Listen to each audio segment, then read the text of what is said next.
And we're live. Greetings and salutations. I'm Unthoth, Neverborn, the abyss that slumbers, and you are listening to Eldritch Rants, the show that dares to ask the question, where's my money?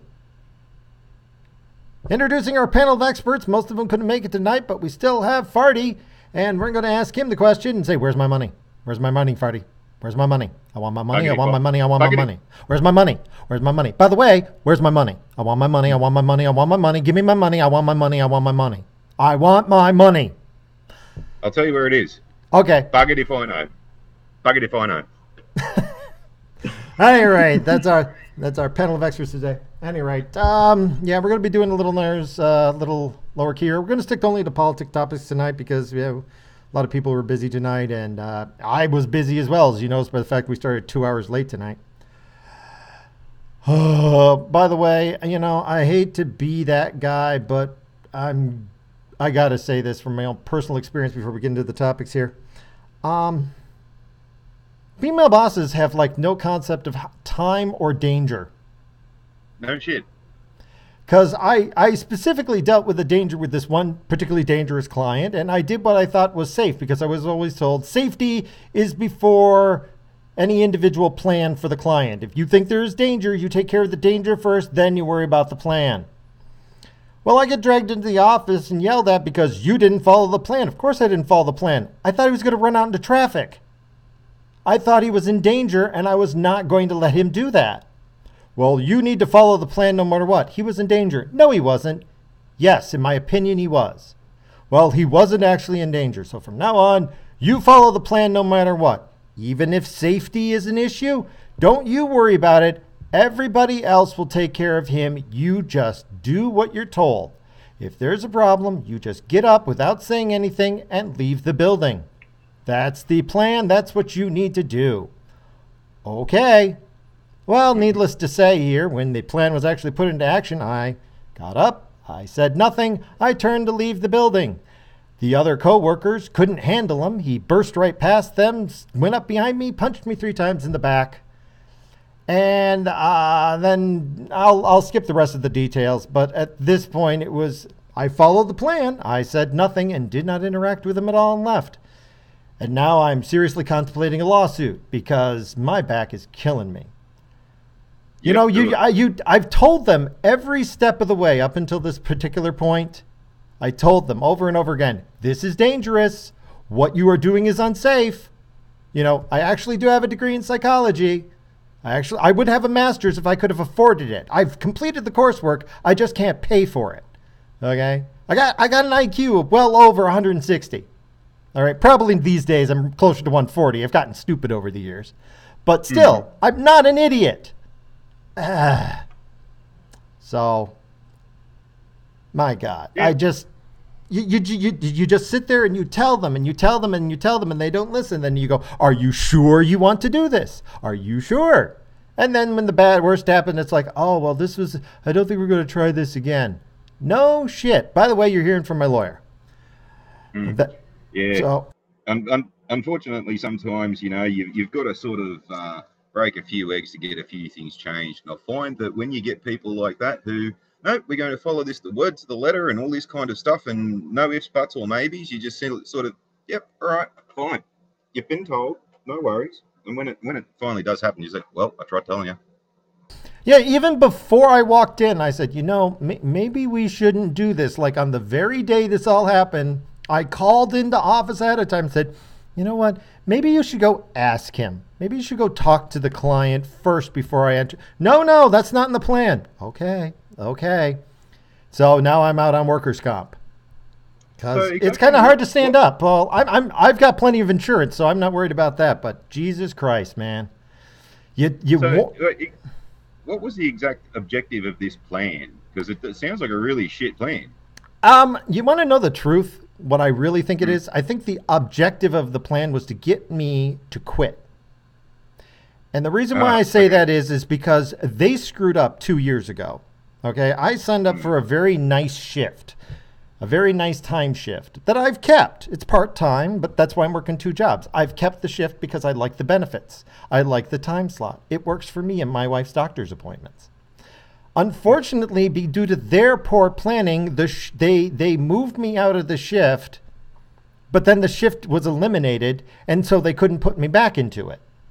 Well, it's like, well, this is your choice here. Why don't you sit down with me and talk to me like a human being, and we'll work something out? Well, that's too easy. No, they will not talk to me. They keep moving me from location to location to location. And finally, they put me in this position that was supposed to be permanent. Now, my client is not this guy. This guy is just at the same work site. He's paranoid. He thinks that any man is. I can tell you right now what's going on. He got beaten for years. I can tell from his mannerisms. I can tell from the way that he took off his belt. I can tell you from the way that what he does. And I can tell you that turning my back on him was the last thing that needed to do. You needed to look at him and confront him and deal with this problem. But no, we're just supposed to let him work this out on his own. This is what happens when social justice warrior takes over your doctor. Okay? When your social justice takes over your treatment. This is social justice. This is everything is tolerant. Staff is the enemy. The clients are pure as the driven snow, and we need to let them do whatever they need to do. No, I'm sorry, but if somebody gets angry and attacks people, you don't let him do that. But we were supposed to let him do this.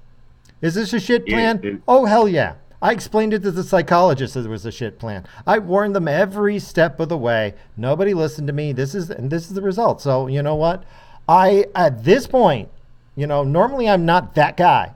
I'm not the guy who's going to file a lawsuit against anybody. I'm not that kind of guy. But in this case, yeah, because it's the only way they're going to learn. The only way they're going to learn is if I cost them money. It's the only way. Yep. There's a slightly relevant story in amongst all the lineup we got today. Well, that was my personal rant that I wanted to get out of the way for everybody. We got a lot of other topics to cover. Quite a number. Some funny, some not. Did you want to get anything out of the way before we move on? Well, can we go into that Queensland kid one? Because it's sort of kind of relevant with mental health and all that. Oh, yeah, the Queensland one. Let's see.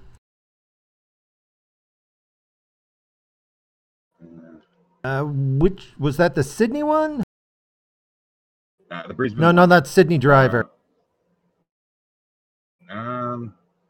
Shit. Hang on. Boy shot. The live link. No. It's the Yahoo Channel 7 News one. Teen boy shot by Queensland police. How's it start? Say again? What was the first word? Oh, teen boy shot by Queensland police.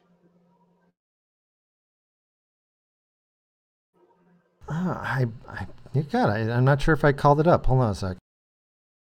Oh, it's in the back of your second time.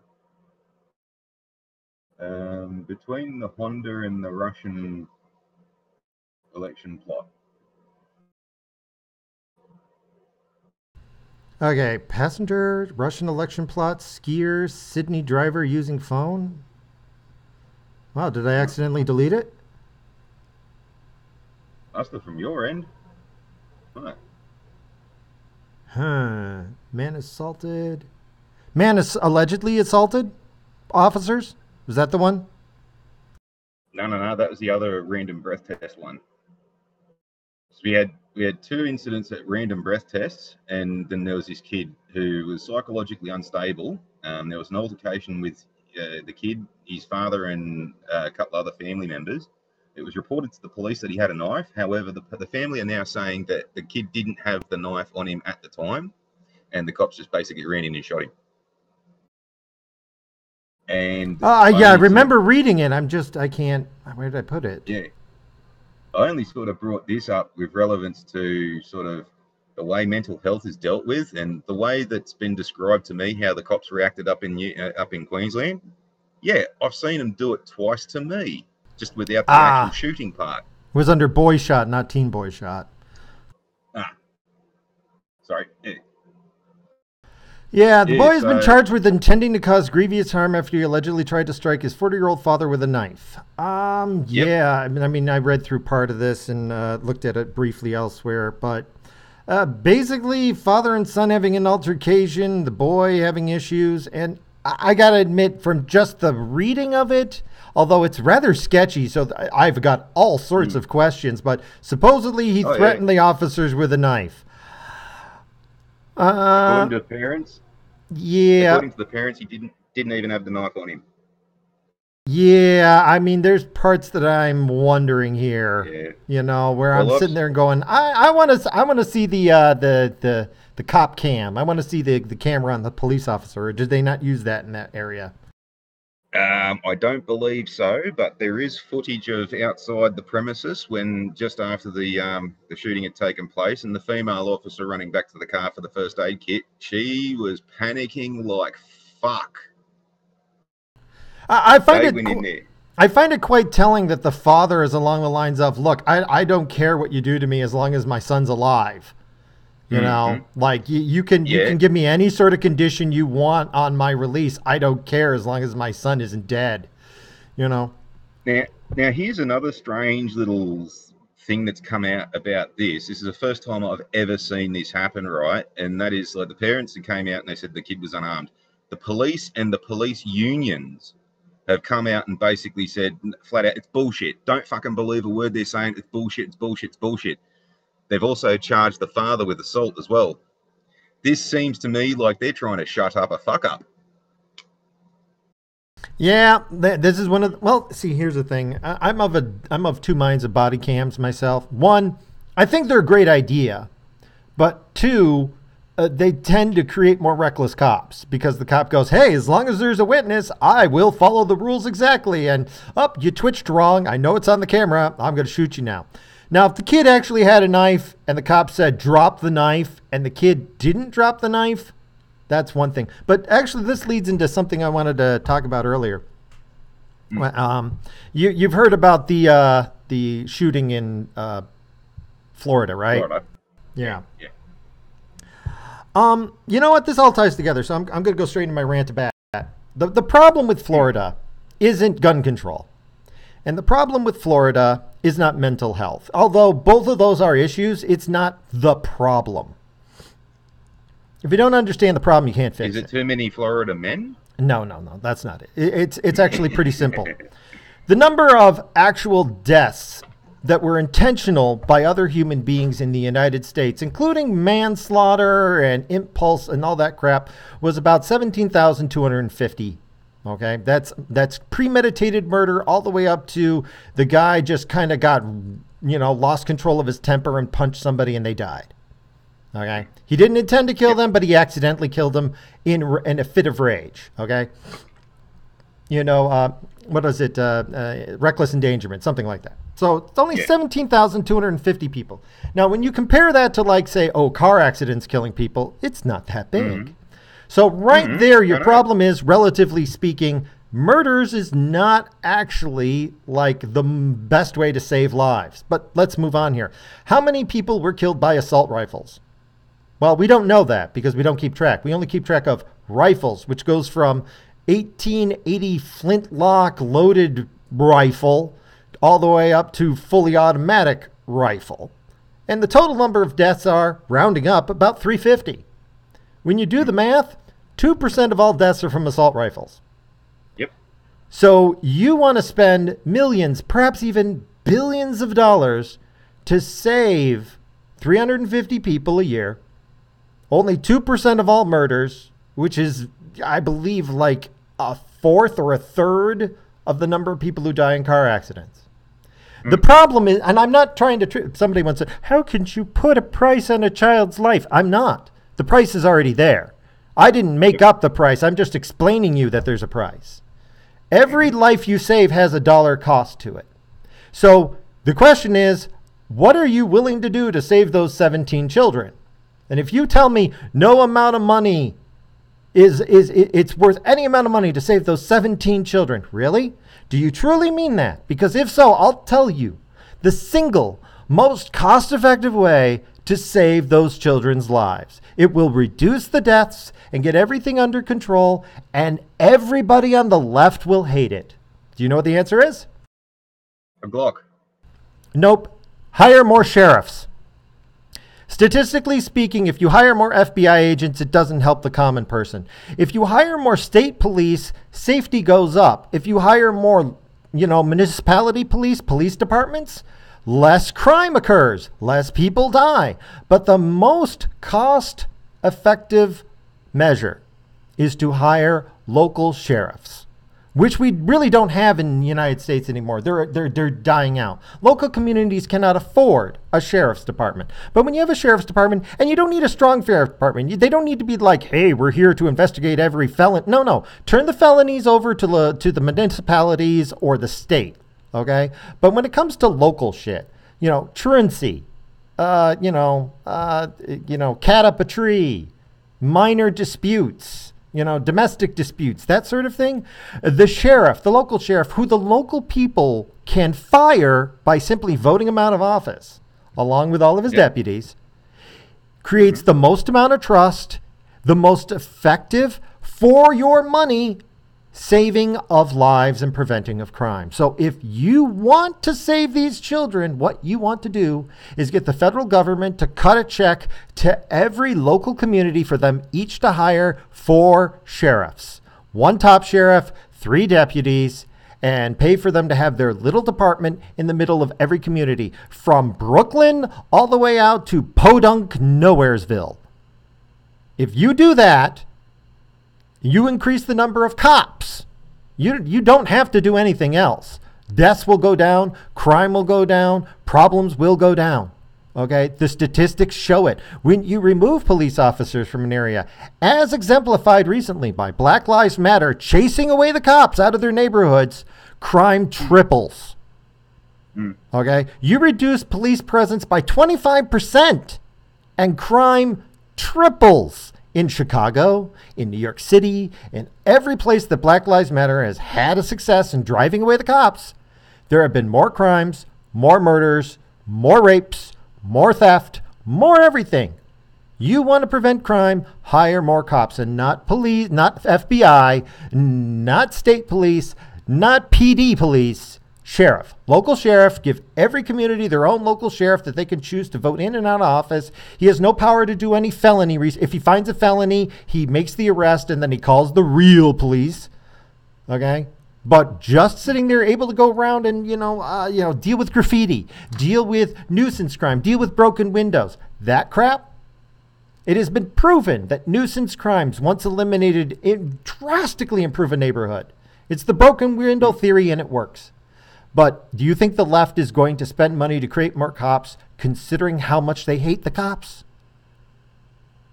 Also, too, you also got to consider the litigious nature of Americans as well. A lot of small country towns don't have a sheriff's department anymore because either they have been or are shit scared they're going to get sued to shit from misconduct or something.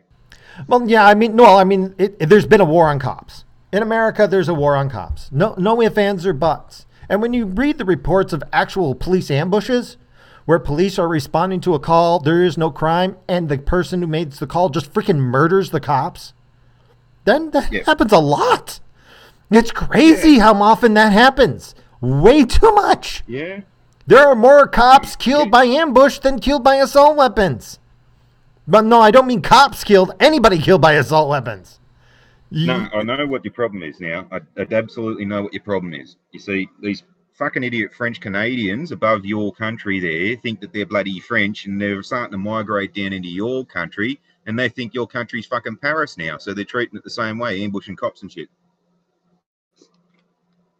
Quite possibly. Although a lot of this does happen in Florida. A lot of this happens in it's the more I look into it, the more disgusting it is. But it must be something about being that close to the equator. Oh, I think the heat does something to people. I really do. There's always less crime when it's cold because nobody wants to go outside. So, yeah. At any rate, I know we kind of jumped around there a bit, but do you have anything you want to rant about regarding either of these, including the police Queensland shooting or, in Florida? Yeah, well, the shooting in Queensland is kind of indicative of my experiences in New South Wales, where the police just want to use mental health as an excuse to fucking discharge a round. and there is an obvious lack of training here, and the training is already there because a lot of the information I've received from other places, in some places in Australia, we do use this, and we're supposed to be the smart country and all this kind of stuff. We're supposed to be better than everybody else, yet we're so far behind on so much shit, especially fucking mental health. Yeah, can't trust cops, especially with that nowadays. Like, I'm actually even concerned about calling an ambulance for myself next time I'm having a fucking blow up because I'm expecting the cops to just come around and fucking guns are blazing.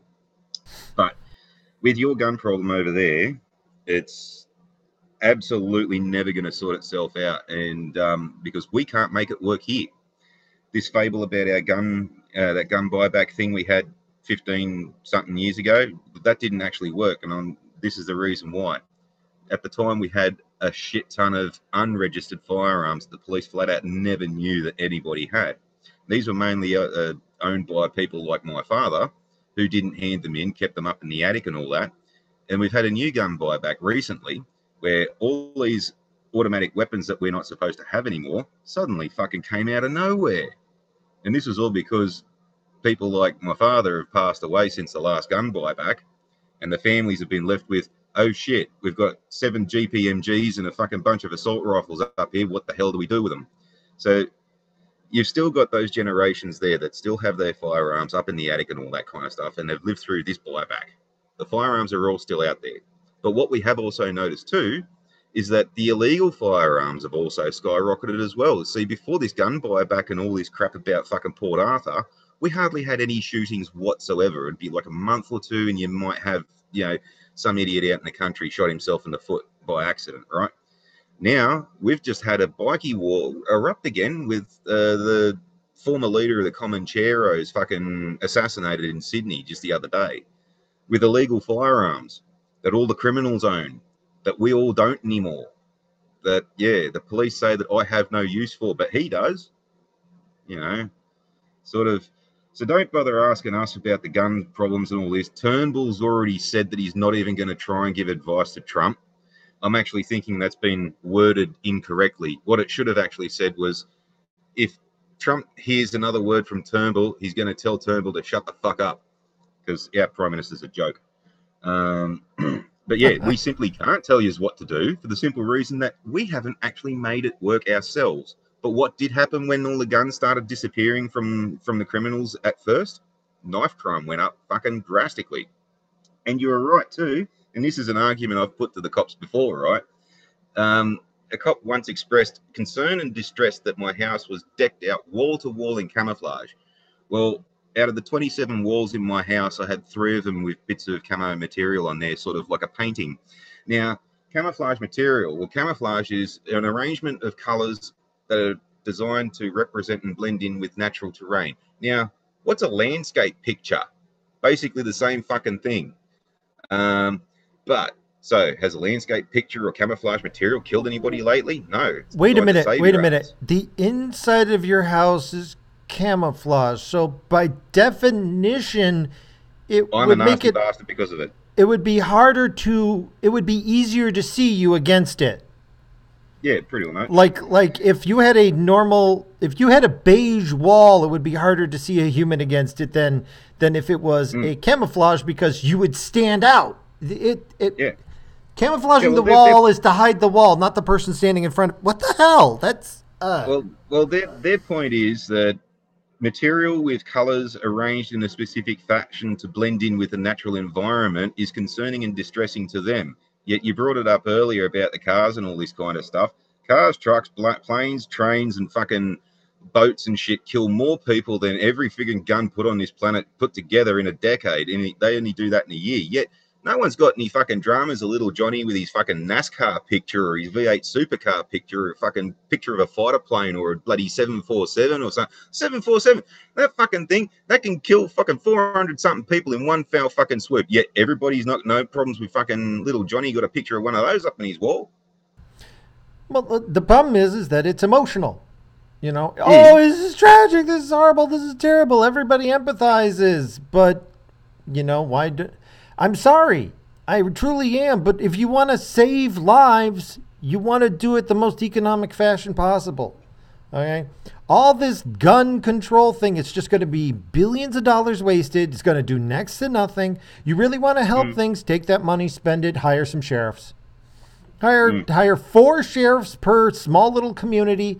You know, skip one stealth bomber. That's $2.2 billion.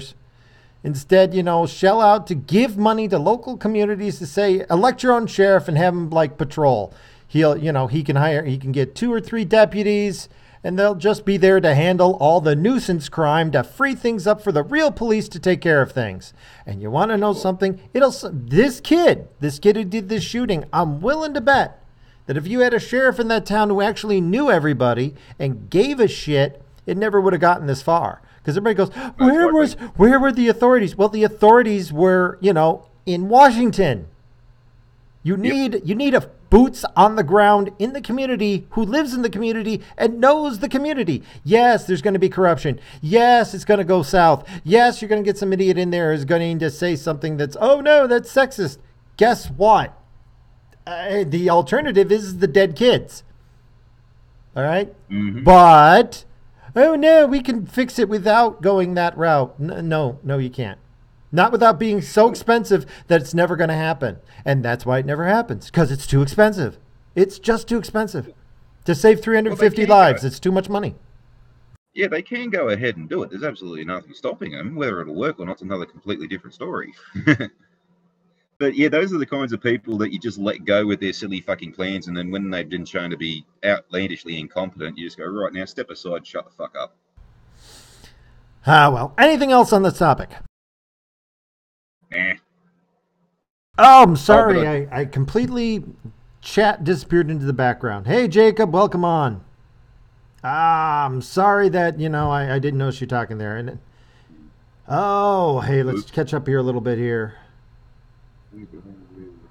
Global warming causes crime. Yes, indeed. Any rate, moving on. Sorry, I didn't notice you had too many windows open. Moving on here. Hey, Jacob and Campbell are here. Starting off with some fun. Hey, Campbell. Hey, Sloth. I know I'm a sloth here. At any rate, after elk crashes copter, some questioned wildlife chopper use. This is great. Hang on. I want to know, where the hell did they get the superhuman fucking elk that can bring down a bloody helicopter by jumping? Well, here's what happened. They were going to try and catch it in a net. Okay, and so they have the net hanging out of the helicopter, and they're going to throw it over the elk. And the elk apparently turned around, said, you know what, fuck this, ran up something, leaped into the air, apparently landed into the blades, and it went down, killing the elk in the process, which is what apparently everybody's upset about. I'm sorry that this lone elk got killed, but, a couple of people almost got killed. And let's face facts here. Overall, the use of this program is better than the alternatives. But still, wow, I'm impressed with this elk, though. That is one badass elk, like saying, you know what, I'm going to headbutt your helicopter, and we'll see who wins. Apparently, it was a tie. God, do you remember that picture they used to have with the stork eating the frog, and the frog's choking the stork as he's going down the throat? It's never give up. I think we found a new one of those. Oh, yeah. I mean, in the end, these people are trying to help the elks, but still, it's along the lines of, dudes, I don't even, they want to track the elk. Okay, fine, whatever. Maybe that's important, but I don't know. I'm with the elk on this one. Just leave them alone. You can monitor them through a pair of binoculars. That's good enough for me. Yeah. Oh, geez. Don't worry about cows with guns. It's elk with anti-aircraft weapons. Anyway, moving on here. Are female-led companies the answer to sexual misconduct? I'm going to save you reading the article. Here's what it is. It's a step in the right direction, but we need to do more because it's not enough. Basically, they're talking about how Harvey Weinstein got kicked out of his company and they put a woman in charge, but apparently the company is still sexist as hell. I'm not sure about that because you are the wrong people to be judging them. You see sexism everywhere. You're like Anita Sarkeesian.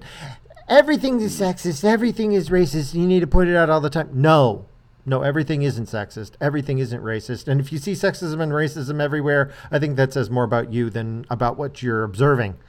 But Just yeah, just on that, just on that Anita Sarkeesian, Sheila, is it me or does when she speak, does it look like she's got her mouth is like looks like a prolapse anus?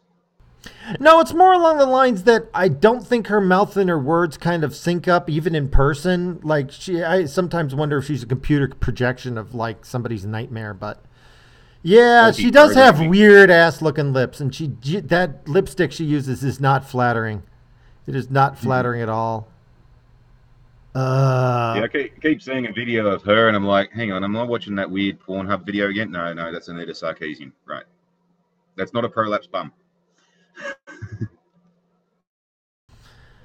Although I think in the upside, I think Anita Sarkeesian has become less and less relevant with time. I think she's kind of disappearing into the background. I mean, she was doing movie reviews last I checked. Like that's how far her she no longer has anything to even talk about. She does feminist viewpoints on videos, on Yeah, movies. well, It's it's the funny. cheapest, the cheapest thing that she can do because no one's going to trust her with any money anymore. Oh yeah, yeah, she's out of money.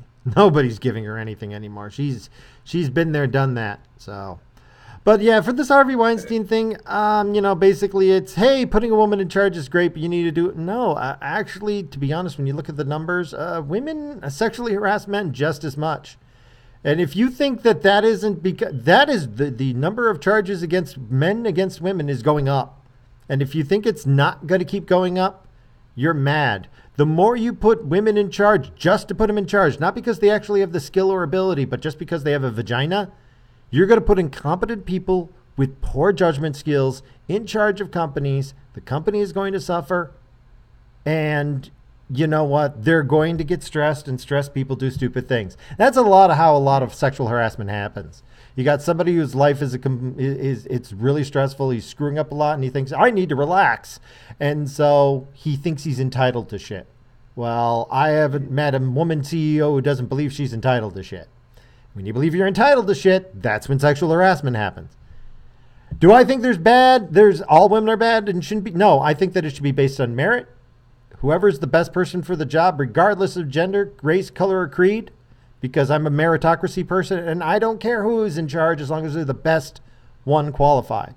If it's a woman qualified, great. But when you put somebody in charge just because they're a woman, just to deflect, it's not going to work. It's never going to work.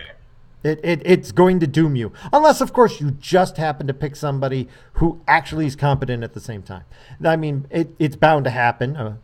Even a broken clock's right twice a day. So, at any rate. Well, I do believe a lot of this is a lot of miscommunication too, because I can't really see where a lot of these Sheilas are coming from with this sexist, misogynist, blah, blah, blah, blah, because I do come from a different sort of work environment, and we've had females in that work environment. There's bloody Jane from Smorgans. It's a steel company, and she ended up transferring into First Fleet, and then they made her a contract manager out at iPlex, which was one of our contracts we had. And I was a little concerned at first because a lot of the iPlex guys had never been over to Smorgans, so I thought maybe there might have been some female resentment there. But no, she came in. She didn't go, I've got boobies, everyone needs to look at me, or anything like that. She just came in, shut the fuck up, did her job, and fucking everyone was fucking perfectly fine with her. In fact, she came to see me up the workshops, and I said to say, how the blokes at iPlex treating you? She goes, I'm fucking surprised that everything's gone as well as it has. I said, yeah, well, you're lucky you got a decent crew over there. If you look after them, they'll look after you. And she goes, yeah, like they've been really helpful and shit. Like I didn't expect this to, So yeah, no, just keep doing what you're doing. You'll be fine. And she held that contract manager's position until we lost the actual contract itself. I don't know what happened to her after that. I've been sacked by that stage. But yeah, like women can work in the men's industry if they play with the men.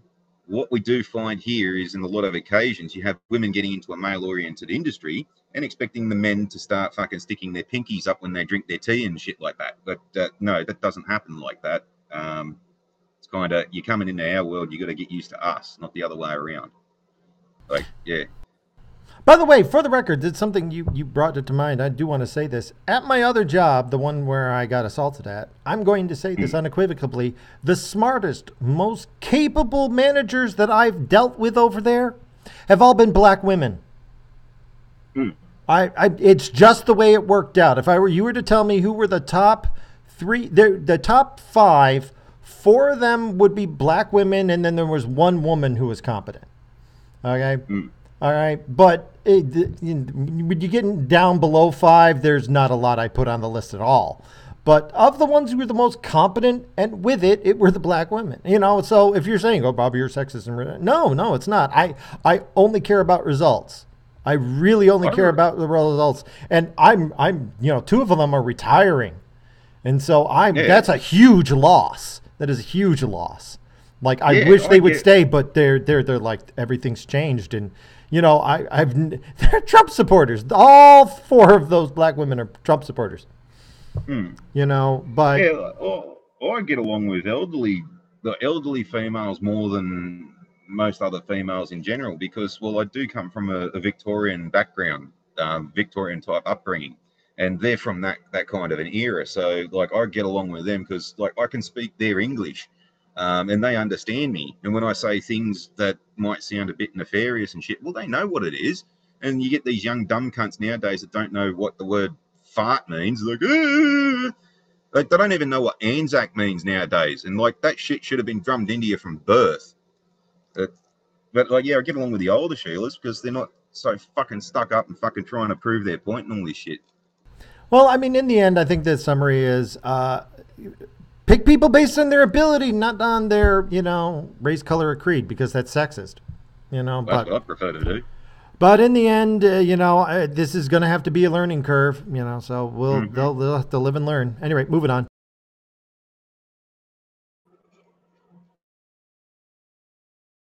If you just want to laugh and then we'll skip on, I'm good with that. Biden, in public and private, tiptoes towards a 2020 run for the presidency. Oh my God. Oh my God. Oprah Winfrey's going, take a number and get in line, sugar. Oh, Oprah Winfrey's not going to run. They've already attacked her. Like they dragged up shit from 12 years ago. They already started the smear campaign against her. The Democratic Party made it clear, you run for president, Oprah, we will crush you like a bug. They don't want Oprah anywhere near the DNC, and they made it quite clear. Give us your money, then get the fuck out. That's what they told her. You haven't heard boo about Oprah Winfrey running for office since that week. The next week afterwards, if you paid attention, they were dragging up pictures of her with Trump and all sorts of stuff to shatter any possibility. And that wasn't to destroy her. That was just to say, hey, you think we're the career politicians, you're the entertainer, go freaking entertain, do not come over here. That's what they were saying. I'm not entirely convinced that wasn't a troll. I'm not entirely convinced that wasn't 4chan going, Oprah Winfrey's going to run. And the cunts believed it's no shit, we got to smear her. Oh, no. I mean, I followed it pretty closely. She was their high priest, and she came out at that award ceremony, and she gave her speech of absolution saying, I am your pope. I forgive you for all your crimes. I mean, they had this close-up of The Rock. The Rock, that actor, The Rock. He's looked like he was at a freaking religious, epiphany. It was the most surreal look on his face. He was just looking up at her like, oh. I mean, holy crap, dude. Tuck in your skirt. Jesus Christ. I mean, but that was just let's all wear black and we'll tell everybody we're really, really sorry. Please start buying our movie tickets again. Yeah, that whole absolution thing, that was so gay. The two butt fucking poofters in the corner stopped butt fucking each other to stop and say, Jesus Christ, that's gay. Yeah, basically. But I mean, Oprah Winfrey, she doesn't love America. Okay, that's why Trump did this. Trump loved America. Oprah Winfrey hates America. She does. She has no loyalty towards this country at all. And therefore, she will not run because it will cost her so much money. She will gain nothing from it. All right. Unless her goal is to help America. If she loves America, then she'll run. And she won't care what anybody says. And she'll do what she needs to do. But she doesn't. She doesn't love America. She doesn't care about America. Or she cares about her America, not those other Americans. But anyway, moving on. Blackface skit in China's New Year gala sparks accusations of, guess what, racism. This is even funnier too when you realize the Chinese don't actually have a concept of racism at all. Oh yeah, the Chinese really don't. Like this is Shanghai. Okay, they don't have political correctness. They don't have any of this bullshit. They don't have any of the bullshit we over here. They dressed her up as a black woman because they dressed her up as a black woman. That was it. See, if they think this is bad, they should see some of the stuff that the Chinese print on children's clothing. See, because of their vast lack of the grasp of the English language, they just seem to think if anything sort of sounds like a word and looks like a word, you can combine it with any old other thing that looks and sounds like a word and it makes something intelligible.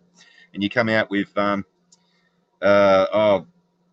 like weird shit like, tit bitch and stuff like that, like, fat shit and like, and that's on kids' clothes, and they'll have like a picture of Donald Duck or Minnie Mouse or something like that in the back of with fat shit written over the front.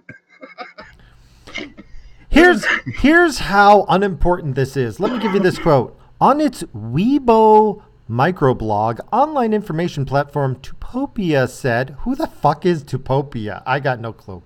Imagine if it was a white person in blackface saying in an exaggerated accent, I love America, and not being blasted by the whole world. You know what? I really don't give a fuck. Here's my position. I haven't seen it, so I'm not going to judge it. Okay? If it was offensive, I need to see it in order to think it was offensive. Just telling me a Chinese person used blackface does not tell me it's offensive. Okay? What's the context? Is it a historical reenactment of the life of Joel Olsen? I mean, come on now. Seriously. It's context that matters, not just that it happens. Holy fuck. The fact that we're even talking about this at all anywhere is nonsense. Utopia. That kind of sounds like a complaint that working girls get in very, very humid climates. Jacob, you should see what Japan used to be before the U.S. was doing the whole reformation of the nation. Lots of nudity.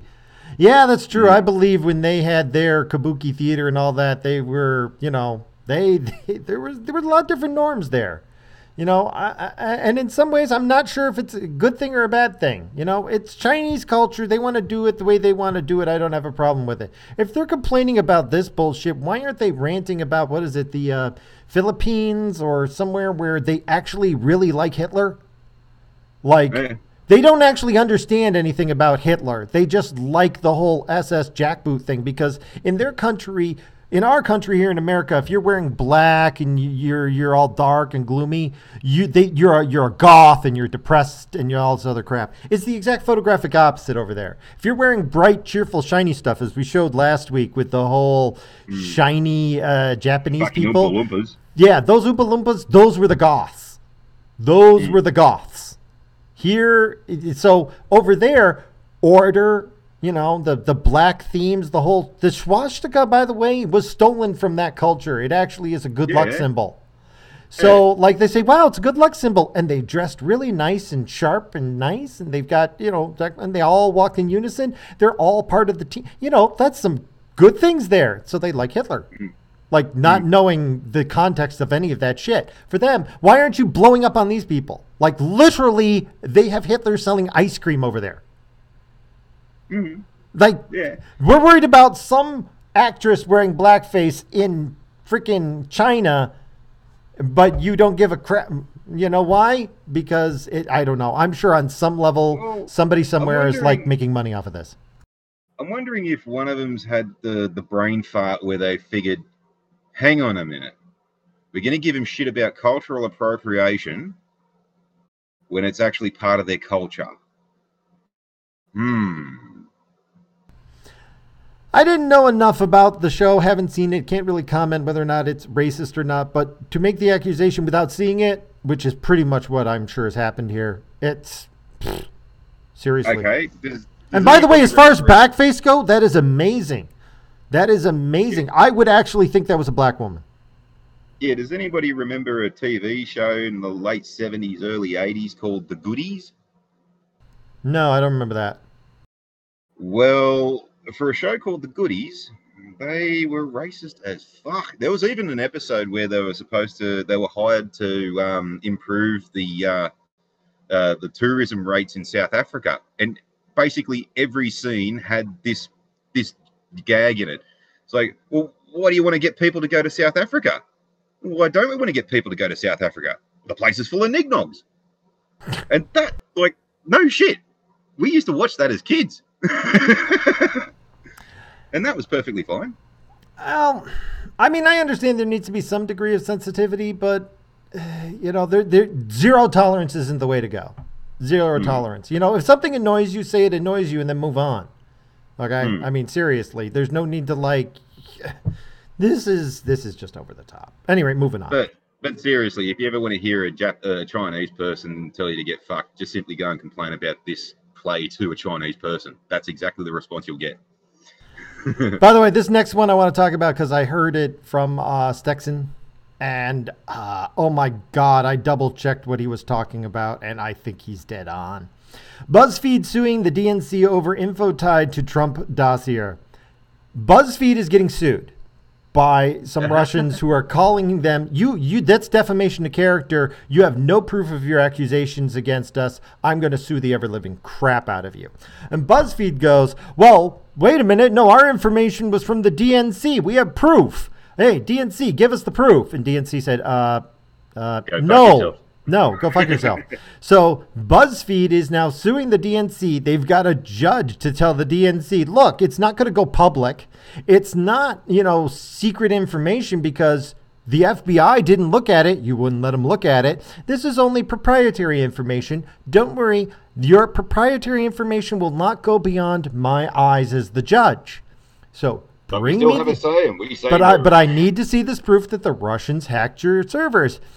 And I think Stex is dead on where I think there's no evidence that DNC was hacked. I don't think it happened. I think some mid-level manager heard the accusations where WikiLeaks got our emails, and they made up the whole Russian bullshit, and just, unfortunately, they dug themselves into a hole, and they had to keep digging deeper because they can't back down from it. And the funny thing is that if BuzzFeed wins and DNC goes, we can't turn over the information because it doesn't exist.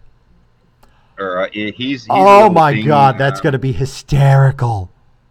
Yeah, here's a little thing about the supposed hack, the successful hack, right?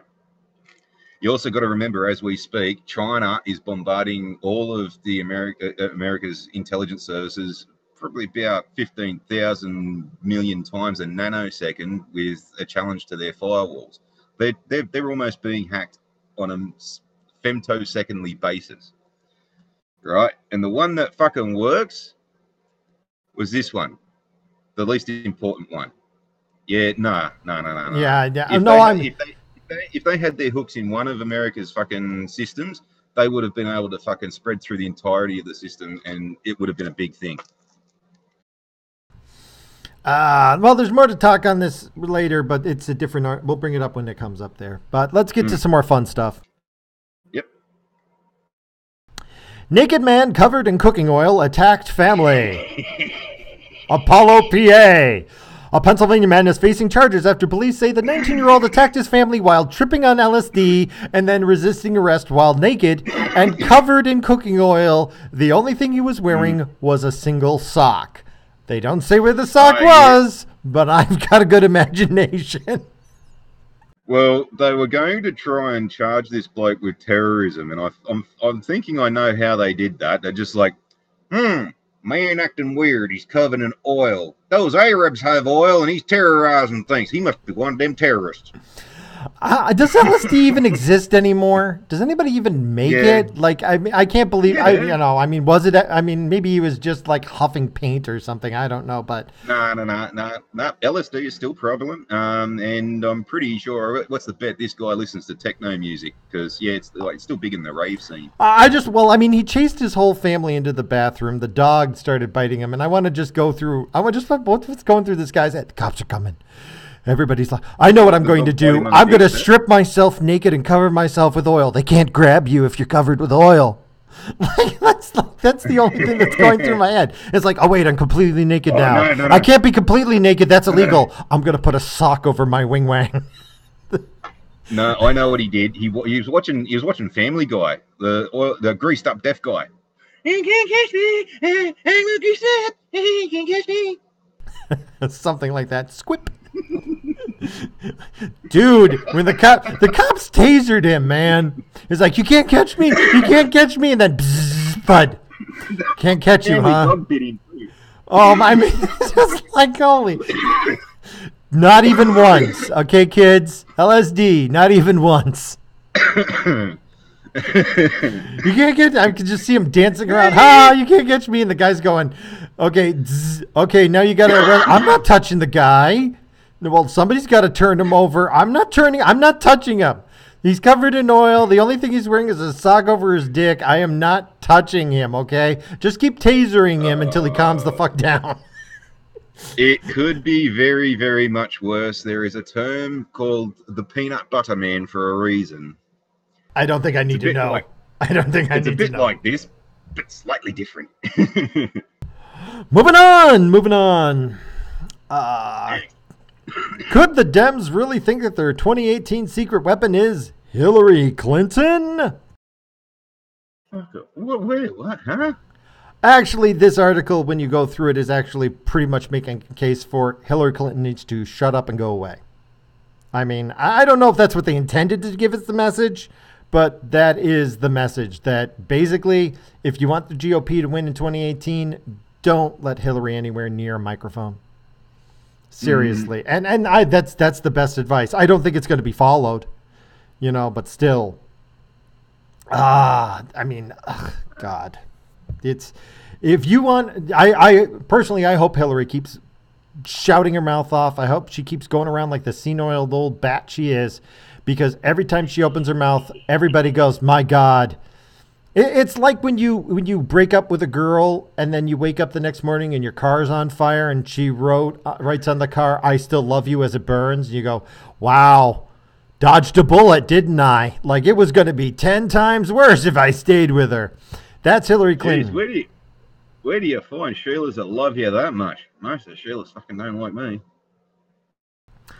Oh, no, trust me, here in America, they pretty much are programming most women to try to be, if you're in love with somebody, men love it if you're insane. There's a whole song about it where it's like, men only like love if it's torture.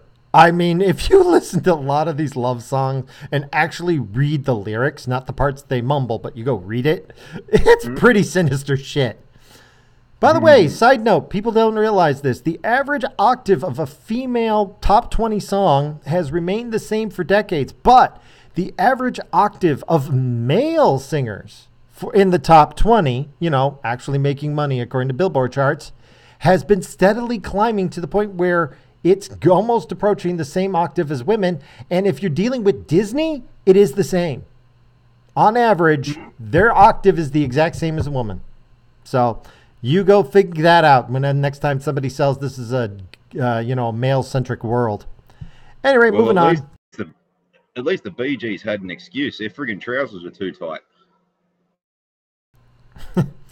Dead goose falls from sky, knocks hunter unconscious. Now, this is just becoming a year of when the animals strike back. This is just like the animals deciding I might be dead, but I'm taking you with me. I'm assuming that, he shot him or something. It's not entirely clear. Maybe somebody else was shooting goose at the same time, but the goose drops out of the sky.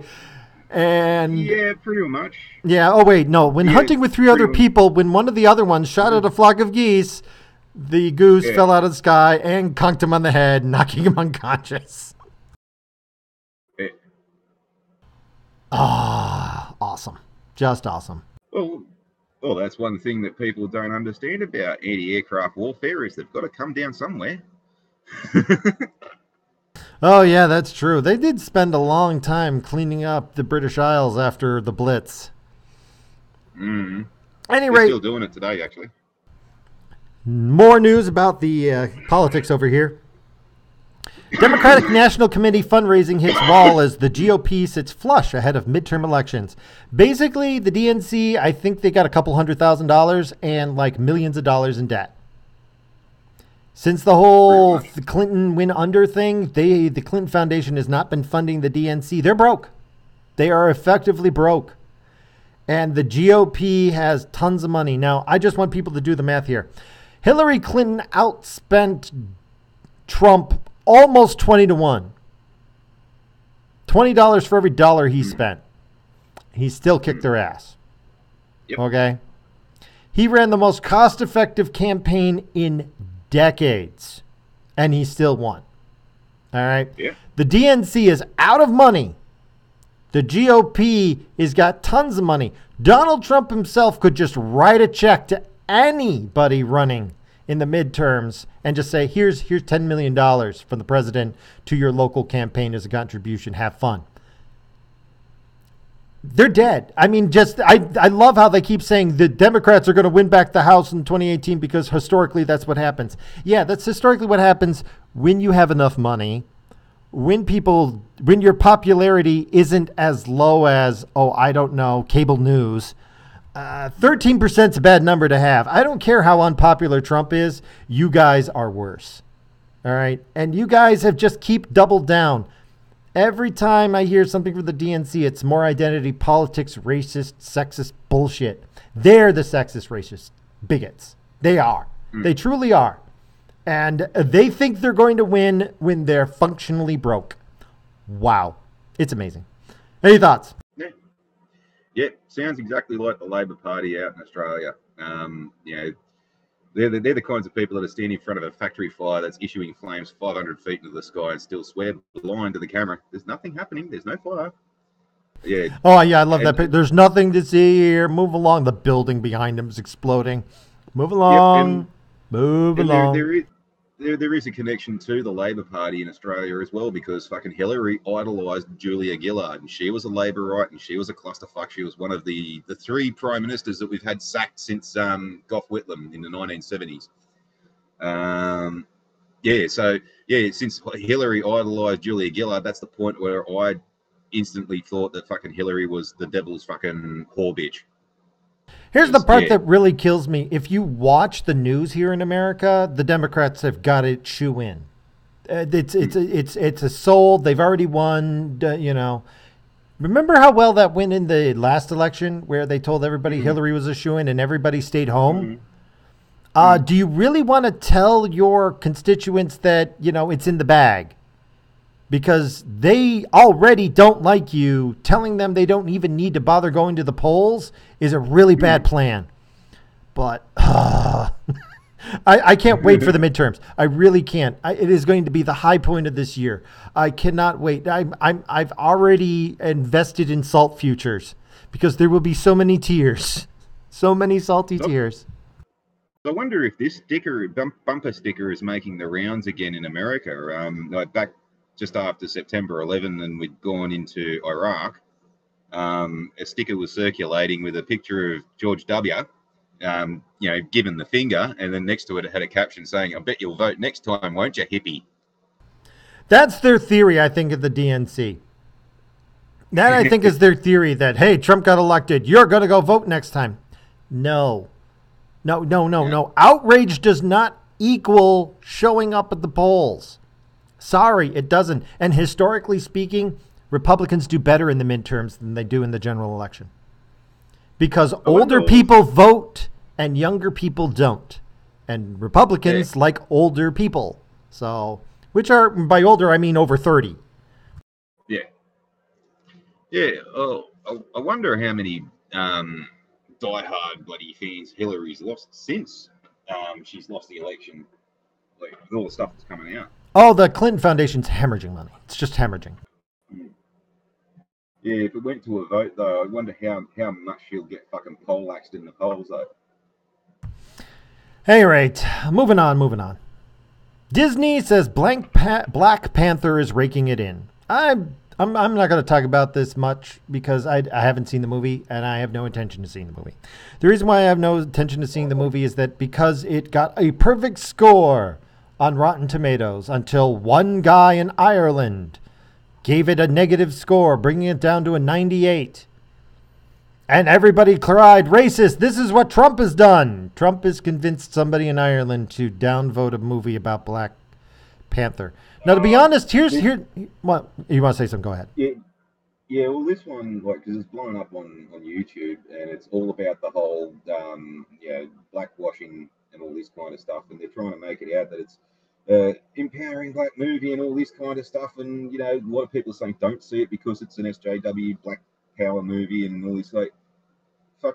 Well, I'd actually prefer to see it myself because, I'm a fan of the MCU anyway, so I don't really give a shit about all this politics bullshit. But yeah, a lot of it's blowing up about the whole race thing and fucking, go away. I wanted to actually see it. I like Black Panther as a character. I do. However, I honestly have no idea what the movie's about. Usually I can find out what a movie's about. I've read these reviews that are glowing and wondrous, and they don't tell me anything about the movie. I don't even know what the plot is other than there's the, Black Panther. It's pretty easy from what I gather because Black Panther was in Captain America Civil War. That's where he was introduced. His backstory was basically put there where his father was assassinated. His father was a UN representative or something like that. And his father was killed in a terrorist attack. Now, the son is a prince of Wakanda. He's got all this UU technology similar to Iron Man. And he builds himself a suit and he's going after the people who basically assassinated his father. That's his backstory. And this will be his establishing first volume. Oh, so it's a revenge story. Okay. Well, see, yeah. You have told me more about this movie than every review I read. Like every review, it's such a diverse cast. No, it's not a diverse cast because it's 90% black. That's the opposite of diverse. That's monochrome. The one thing I think everyone's just missed in all the reviews is that to mention that he was in a previous MCU movie. That's where I didn't even know that. See, and unfortunately, I only have so much time and money, and they're probably running under the misconception that everyone who's going to see this movie is an MCU fan that's already seen Civil War, that already knows his backstory, so they can leave out the backstory and just jump right in the middle, and then that confuses people like you. Yeah, well, I actually would have I can get along with not having the backstory. I'm good at you can give me any amount of bullshit in the first 10 minutes and I'll roll with it. After that, you need to start having internal consistency. But the first 10 minutes, I don't care. Okay, we're dealing with a princess who is hiding on Earth. She's cleaning toilets, but she's secretly the ruler of Jupiter. Okay, whatever, But after that, you need to make sense. So, but this, I'm just so put off. Like, I don't know. I wanted to see it, but now I'm like, you know what? The fact that you're telling me if I don't see it, I'm racist. I was going to see it, but now I'm not going to just because you told me to. Like, that's where I'm at. That's where I'm at. I'm just going to ignore all the bullshit on this one because I could see it coming. Like, as soon as they said, Black Panther movie, you're like, oh, yeah, what's the bit? All the racist dumb cunts are going to come out and they're fucking arguing all this shit and it's going to be about this and about that and it's going to be absolutely nothing about the fucking movie. Here's the problem. I think it might actually be an okay film. Like, it may actually be okay. I don't think it's 100%, but it might actually be good. But here's the thing is, there's no way I can enjoy it now. There's no way I can enjoy it. Because the moment I go in there, I'm going to be going in there looking for social justice warrior bullshit. And I'm not going to enjoy it. So I'm just not going to watch it. But when you watch it, let me know how you think. I mean, you can do, farty reviews. That might work. Well, that's the main thing I'm looking at the Marvel Cinematic Universe is that, like, going back into, like, men's worlds and women's worlds. Well, these are all superheroes with big fucking military shit and rockets and explosions and all this. Fucking women, piss off. You're not supposed to be anywhere near that. So yes, JWs can fuck off. Your opinion doesn't bloody count here. So I'm ignoring all of that. It's my world. You can't fuck that up. Piss off. I'm hoping that the industry gets a lesson from this because they say, hey, it's raking in the money, but you put it on a 4-day weekend, okay? And you're projecting it's going to make in $210 million. For President's Day weekend, that's pretty shitty. Okay, $420 million in only 4-day presidential weekend? It is a kind of minor character, though. I mean, it is a minor character, but it should have done better. And I think it probably would have done better if Marvel had just let people review it, if nobody had put any politics behind it and just said it's a good ass. Blade. Oh my God, love Blade. Love that movie. Blade never existed. There's never been a black superhero movie before. Bull effing shit. Blade was amazing. Fuck you. That fourth film does not exist. The first 3 were good. Even that third one, little cheesy, but I'm okay with it. Good fight scene. Liked it. Second one, better than the first in my opinion. But holy crap, to discount Blade, go screw yourself. Yeah, well, does everyone forget the fucking 70s actually existed? Because, like, I might be a bit of a senile old bastard nowadays, but I distinctly remember there being blaxploitation movies back. Yeah, but they weren't black superheroes. Blade was a superhero. He was a goddamn superhero. He was tragic. He was flawed. He overcame his problems. He had everything that you needed in a superhero. And I don't know. Anyway, just moving on. I just wanted to talk about this briefly because everybody else is. Yeah.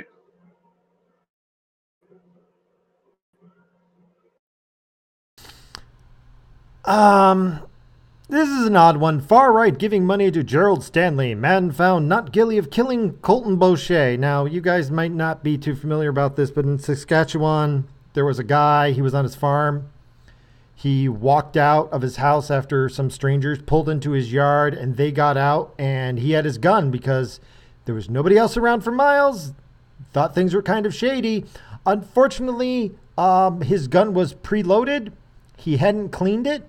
He didn't have the safety on, and while he was standing there, the shotgun went off without his hand on the trigger.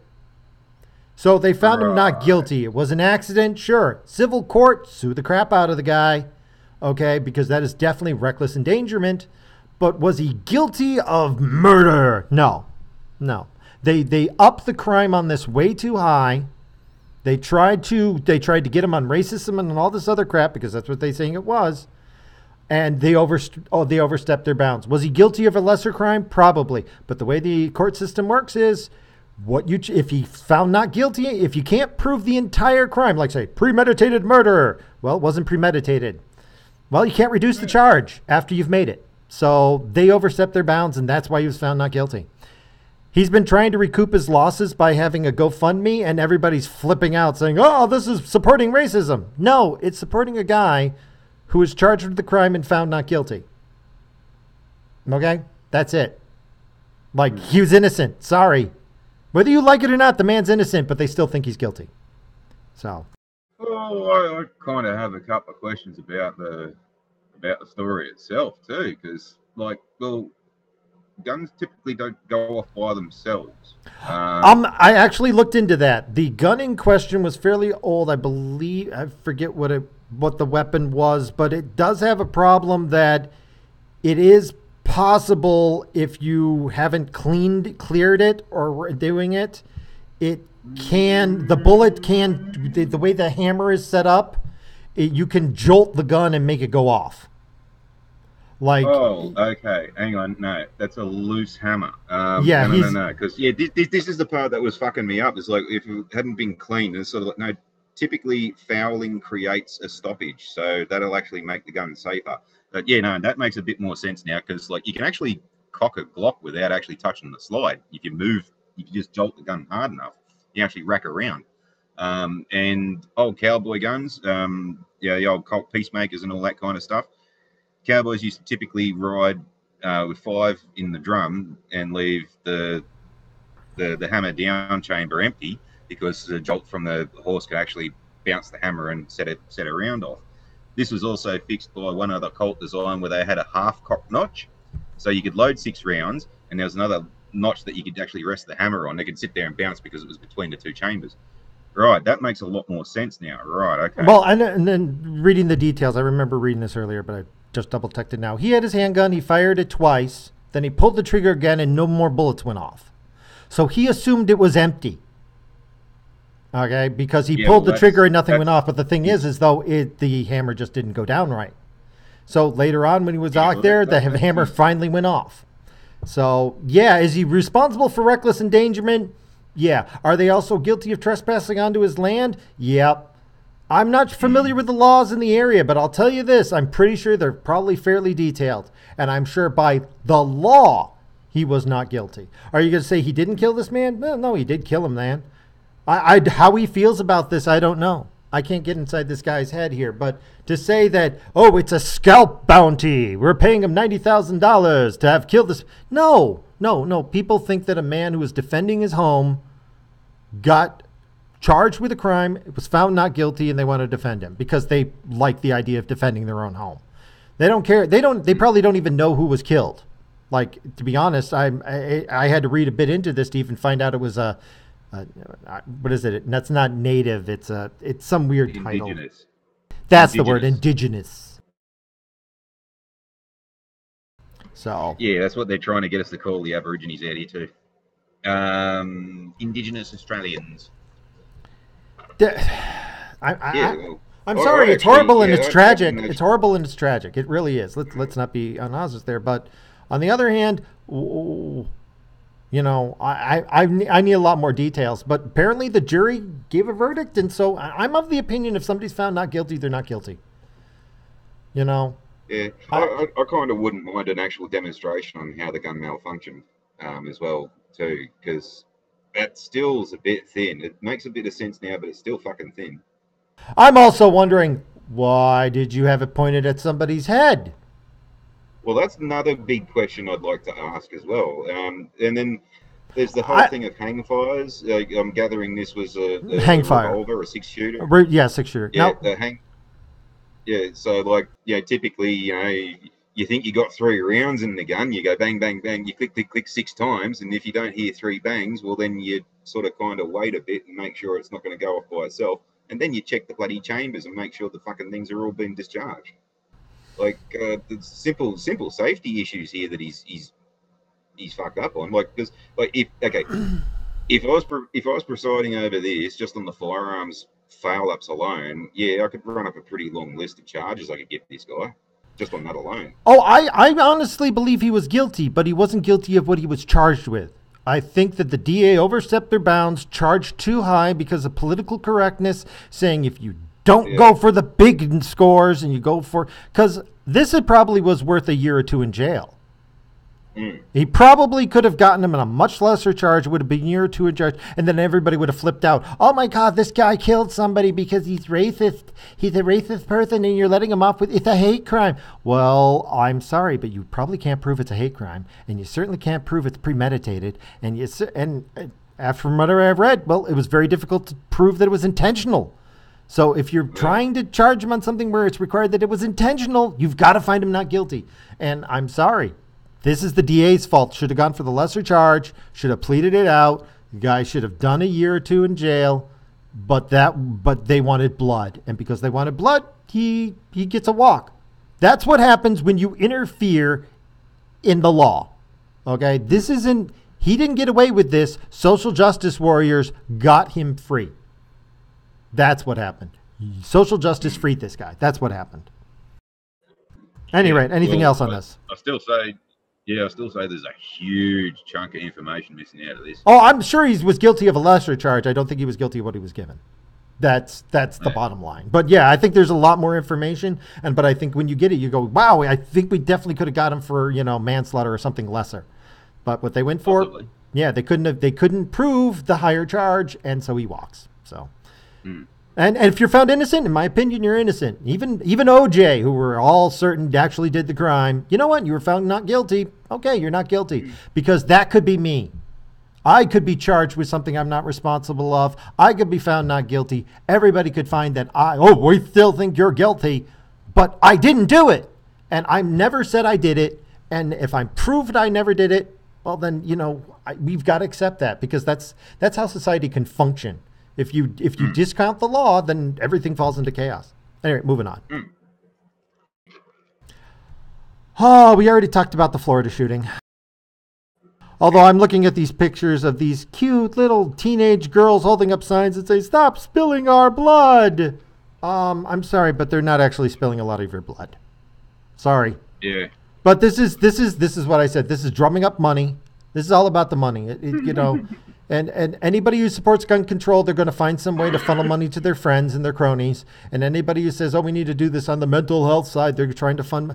And anybody who goes, "Oh, all these politicians are in the pocket of the NRA." Do you know the NRA only spent $200 million in a decade on politics, whereas last year unions spent $1.something billion on supporting various Democrats? You know why the NRA is scary? It's not the amount of money that they pay politicians. Politicians don't want their money. Politician wants the votes. The NRA works because there are millions of Americans who say, "I will vote based on my gun." That's how they have power. It isn't the money. It's the sheer number of voters that they bring to the polls. And if the unions brought more people to the polls, they wouldn't need to spend so much money. At any rate, thoughts? Yeah. The picture with the little Asian Sheila in the yellow top, the sign that says "Stop spilling our blood." She did that in Australia. Some smart ass within 5 minutes would have driven past and thrown her a tampon. Oh, I could see that. Oh. And it would have been a bloody Sheila to do it too. I mean, yes, it was horrible and it was tragic. It is. But you know what? I can't deal with that part. That's something you guys got to deal with in Florida. On the national scale, the only part I can deal with is how to fix the problem. How to fix the problem? Sheriffs. More sheriffs. More police makes safer country. Period. End of statement. And, stop hiring so many soldiers and hire some sheriffs. Local people you can trust, or vote out of office if you don't. A couple of other ideas. Stop banning kids from running in the halls for a start, and they might be able to get away. Second, stop feeding them bloody Maccas, and they might have the physical ability to run away. Yeah, that is true. Health problems among the children, they are getting awfully fat. Gun laws are weak. I'm sorry, but no, they're not. That was a gun-free zone. I don't know how much more illegal you can make than no guns are supposed to be on school property. Schools didn't used to be gun-free zones, Yeah, you can make the laws as tough as you want. You can make the gun laws as hard and as stringent as you want. You can do all of that, but it makes no fucking difference because the whole definition of a criminal is they don't follow laws. Yeah, what you need is law enforcement officers, not more laws. We've got plenty of laws. The laws will work if they were enforced. That's what we need to do, enforce the laws. But spend money on a police officer. Oh, hell no, that's oppressing people. That's racism. Just shoot me. Anyway, moving on. German police rescue men tangled up with a mannequin and toy car. I just read this and said, it writes itself. It just writes itself. The fucking mannequin was dressed as a knight, though. It's a 50-year-old man and a 60-year-old visitor hopelessly locked together with a toy car and the mannequin, which was how are they locked together? How? I mean, they were both too drunk to explain things, but how? Oh, no. That was just the bullshit excuse. Yeah, they were just too drunk to explain the bizarre fucking circumstances that went on that we're not going to fucking print. I'm sorry. Oh, Jesus. Like, this is... two men were tangled up with a night mannequin in a toy car. I'm like, this sounds like just the most bizarre German porn ever created, because it's Germany. Germany loves their weird porn. They're the inventors of scat, so... Yeah. Don't Google that. Don't Google that. There's there's a grammatical error here. The line where it says police found the 58-year-old tenant and his 61-year-old visitor, they quotation marked the wrong word there. The quotation mark should be visitor. Because, yeah, we call them something different elsewhere in the world. Don't just call them visitors and housemates. Yeah. Okay, just But whoever these people are, they've already suffered. There's no need to do anything else to them. I just want to know one last thing. I can imagine what the mannequin was doing. I can imagine what the two dudes were doing. What the hell was they doing with the car? Yeah, that's the part that gets me. What the hell? And how many surgeons did they need to remove it? Yeah, what? Why was it a remote control car? It was a remote controlled car. What? Why do you? I'm sorry, there's so many questions. So many questions. Because the 61-year-old visitor wouldn't give the reach around, so you have to have the hands. And so he would use the remote control to make the wheels spin. And then I don't know. Oh, I don't want to. No, ow, my brain hurts. No, I don't want to go there. Oh yes, Hans, do the burnout on mine crack. Yes, make that skid mark work. Yes. Now I don't know about you, but everybody's probably heard at some point how infamously bad Italy's postal service is. Apparently they found one of the reasons why. I just heard about this, even though this was a couple of weeks ago. Apparently, they found one of their postmen had gotten too lazy to deliver the mail and just started keeping it in his garage. And they found a half-ton, I'm wondering if that's metric, of undelivered mail in the rogue postman's garage. 573 kilograms of mail never delivered. They said, we're going to deliver it now. They said, even though it's years late, we will now be delivered to the rightful owners. But holy cup. Well, it's one thing for sure. Luigi was never short of fucking toilet paper. Why would you even keep it? Well, I mean, if you're too lazy, just throw it out. I mean, shred it, whatever. But and then even with the mail still inside the letters, he tried to recycle it. That's what tipped him off. I mean, come on. Yeah, that's how he got busted. That's why he didn't throw it out. Well, get a shredder. Come on now. But I mean, well, when I first read this, your typical thing of postal theft is to get like check money orders and stuff like that. But he wasn't even opening them. I think he was just lazy. I think that was that's the point. That's the part I don't get. It's like, well, it's not your common mail theft because he's just fucking lazy. Well, moving on. Back to Harvey Weinstein.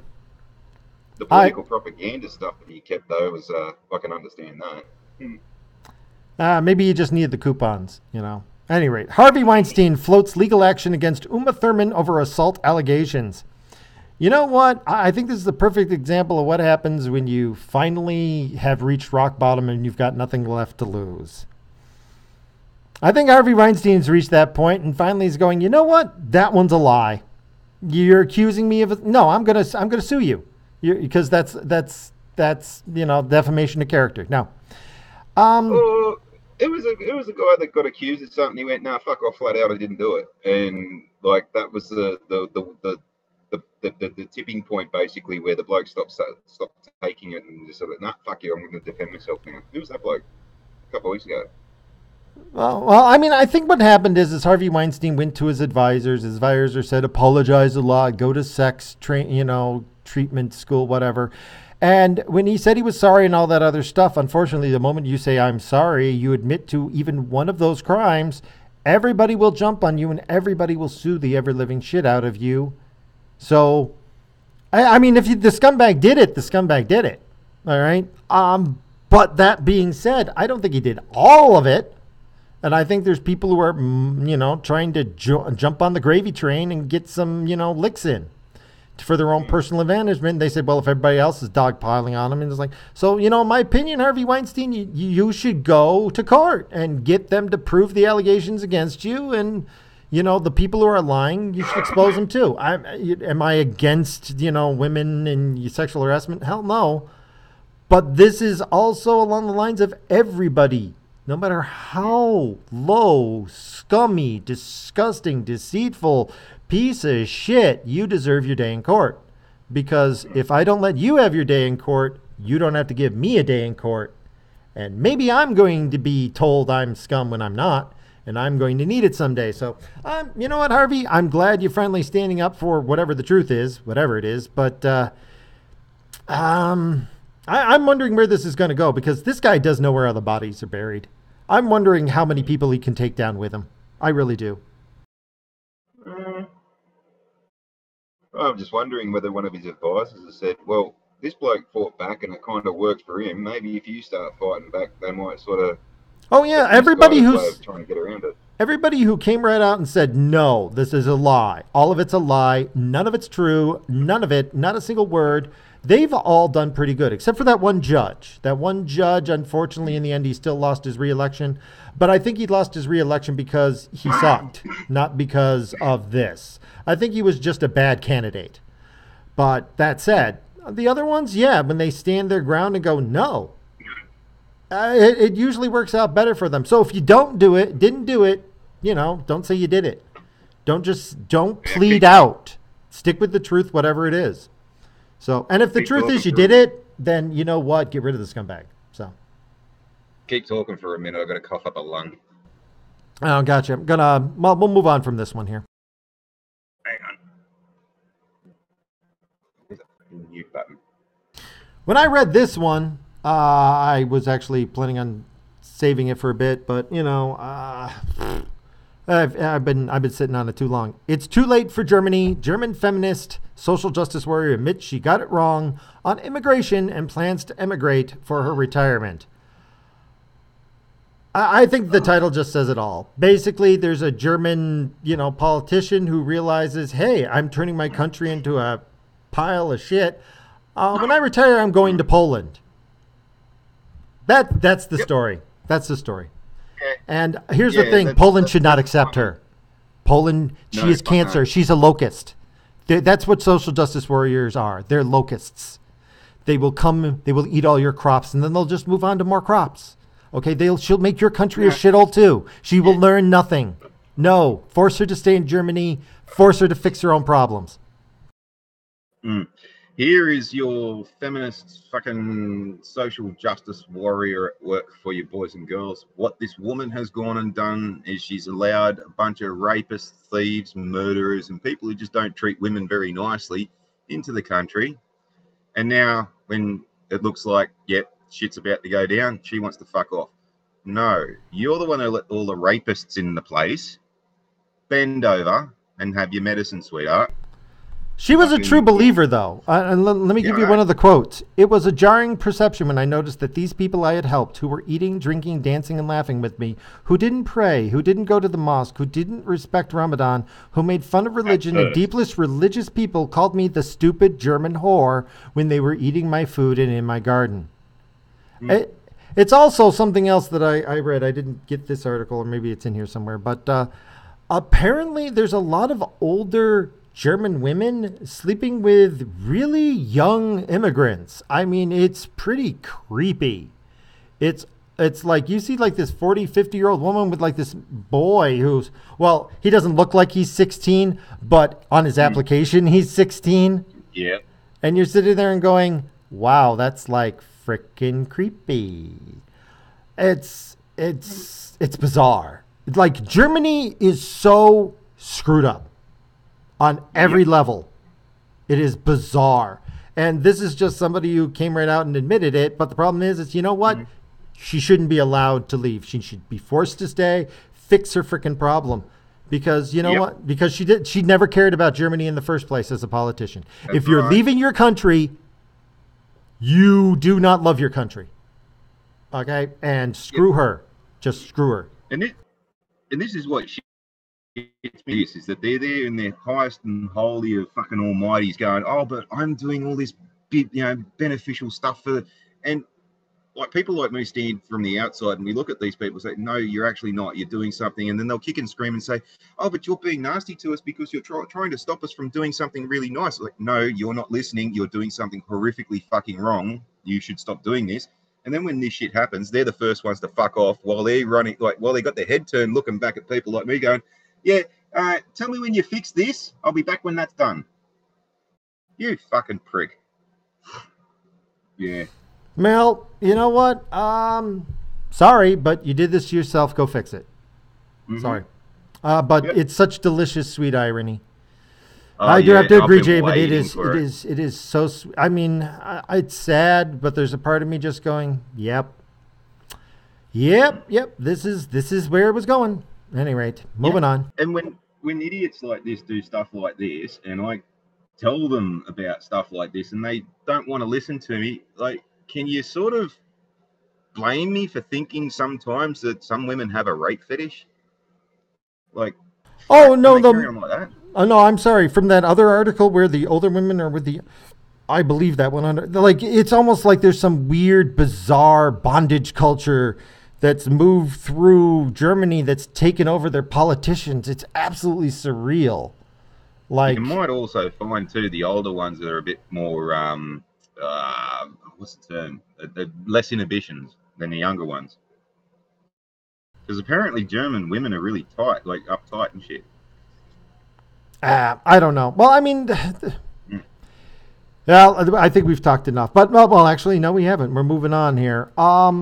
Moving on to more German news. Migrants tried to stone women at the Germans' Woman March.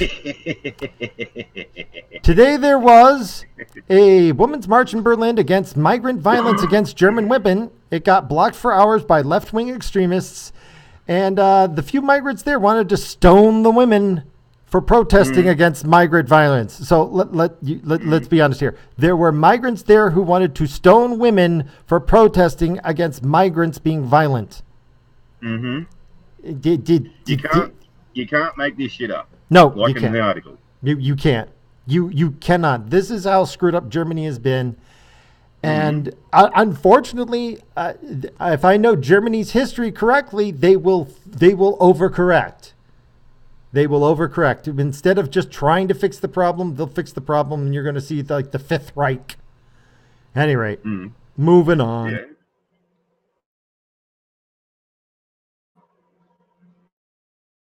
Now, you brought this one up, so you know more about it than me. Man who allegedly assaulted two police officers during RBT stop denied bail.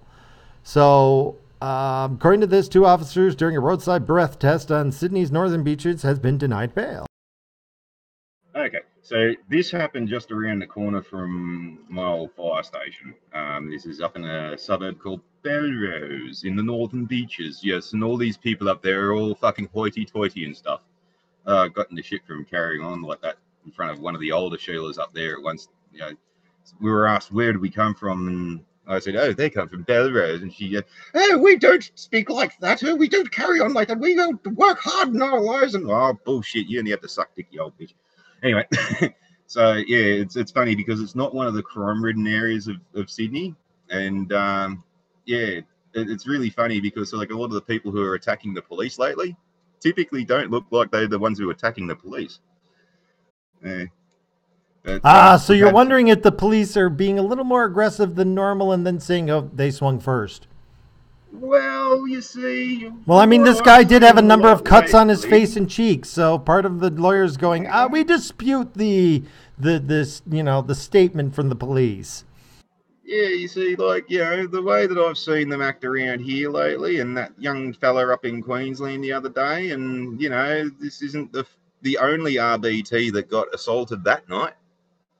You should see the next one. That's a doozy. But yeah, like, I just thought that was funny. Up in the hoity-toity areas, oh, yes, you speak, count to 10 in this machine for me, will you? Get fucked, you cunt. Oh, no, he's not from one around here. One of the cops got kicked in the nuts. Yeah. Now, I'd be interested to know if the cops are kind of like I don't know if you have this version of state police or if they're local police. Because the New South Wales Police Force is a state police. We don't have little town See, sheriff officers or deputies or anything like that. well, this goes back to where I think, I bet if you had local sheriffs handling like DWI pullovers and nuisance crimes like this, that you wouldn't have as many beatings. Like they would. See, we're supposed to like all the people at Taree LAC. They're supposed to like basically that's a one set crew. They don't chop them out and change them. So like you're supposed to have the same cop there for a few years at least. Yeah, but there's no oversight. The locals can't choose to move him. See, with a sheriff, you get to vote the guy in or vote him out. So with that, even if it's not much control, that little bit of control gives them just a little bit of oversight, and so they don't tend to get too far out of whack. Well, having said that, there are ways that small towns tend to deal with things, even the police. Well, I don't have the details on this. I would just be curious to see overall. I mean, even with one case, it'd still be anecdotal. But I'd be wondering because it's all the studies I've seen have dealt with America. I don't know about other countries. I'm wondering if it would hold the same there, like maybe different countries, different cultures, different attitudes, different results. So. Yeah. Well, it is different cultures and different attitudes because we basically have been kept safe from all the world's nasties except for this immigration problem, and. Like people like me have been seeing for a good long while now that yes, we actually deserve a terrorist attack. We've got something coming. We've been acting smart asses for too fucking long. We need this stupid fucking grin wiped off our fucking faces. And it's going to come too. And we're going to let it happen because the attitudes out here are of the, yeah, come and get us. What are you going to do? Fuck, they did something. Kind of thing. So, and I can see this with the attitude of the local, like the police around here and some of the other things I've been hearing lately too, is that, yeah, it's going to come a time where fucking a whole bunch of people are going to get fed up and a bunch of cops are going to get set upon. Well, in my opinion here, this is the classic problem with any form of government where you get the government has, it's summer, it's season of summer where it's doing well. But the reason why it has a season of summer is because you have wise, intelligent people in charge. But every government has the possibility for totalitarian, dictatorships. Every government can go down that path. And the only reason it goes down that path is when there's a lack of wisdom, a lack of intelligent people who know what's going on, and they go for the shortcuts here. But when you start letting moral disgust, because you said it the other month, what was it? It's like, it's not phobia. I'm not, X-phobia. I'm not afraid of anything. Yeah. It's not phobia. Yeah. It's disgust. It's not fear. Yeah. It's disgust. And there was a great study out where, what was it? Where they studied basically racism, sexism, phobiaism, all that crap, bigotry in general, and how often a given country was exposed to disease. How often there was like an outbreak of some communicable problem. And the more often you had some sort of plague go through the area, the more racist everybody was. And the reason why is because, well, if you want to live, you don't touch other people as much. You don't gather as much. And if somebody is other, you are disgusted by them and you live longer. Yep. The people who weren't disgusted died.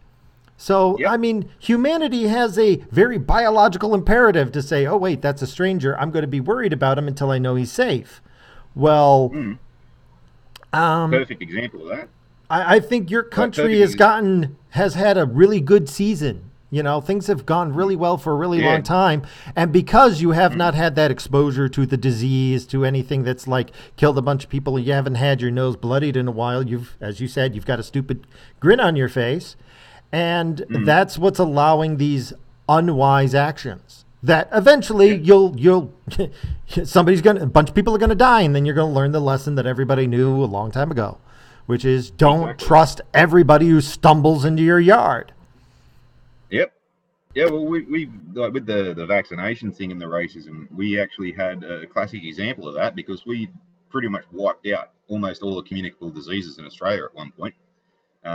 And things like measles, mumps, rubella, whooping cough, things like that, we'd wipe them all out. And then in the 80s, we started getting a lot of European immigrants, like Greeks and Italians and stuff like that. And a lot of them, they don't like the vaccine. It's against their religions. So there was this big sort of culture in Australia where, like, if there was an Italian or a Greek kid in your school, oh no, we're not sending our kid to the school with the dirty wog bastard in it with all the dirty germs and shit. That was actually what was being said too. Yeah, the dirty wogs in the schools. Like, that's how we used to speak. Yeah. So, But like, there actually was a reason behind that. They were diseased. They were bringing diseases. No, and they were refusing to be inoculated too.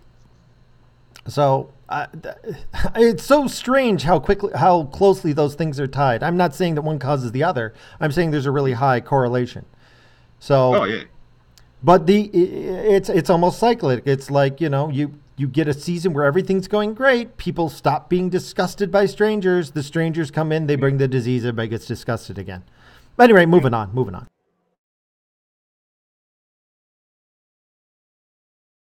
Naked bank robber found not guilty by reason of insanity. Duh. No, I didn't base that comment off this post either, eh? A federal judge says a Florida man who robbed a bank, stripped naked, and ran down the street throwing stolen money is severely mentally ill and can't be held responsible for the crime. Duh. Duh. I wonder what was the dead giveaway of that one. Prosecutors say a dye pack exploded as, I love this name, Sperber ran from a Regions Bank branch in Fort Lauderdale in July. Covered in red dye, he shed his clothes and tossed money into the air. Yeah, that's a nut job. That is by definition. That is a man without a plan. That is a man who has no plan. And his excuse was investigators put a chip in his head that compelled him to rob the bank so he could pursue his career as a comedian. Here's the crazy thing. I believe that 100% because I have had, not those exact words, but I have had this conversation at my current job. I have had that conversation more than once where I'm sitting there talking to somebody where you're asking a simple question. We're like, why is there all this soda on the floor? And they launch into some bizarre paranoid delusion. You're going, whoa, stop. I didn't ask any of that. The only question I asked is, why is it on the floor? I didn't say you did it. Okay, I am giving you an opportunity to explain yourself. You don't have to shout it and then just on to tangent. And so, yeah, I believe this guy is probably crazy, probably needs to be committed, and probably needs a lot of Thorazine directly injected into his cerebellum. Wow. Any thoughts on naked robber from Florida Man? Well, it does remind me of another story about a scantily clad fella in a sort of funny position. He had a funny name too. His last name was Wagemaker. And he looked like a male stripper too.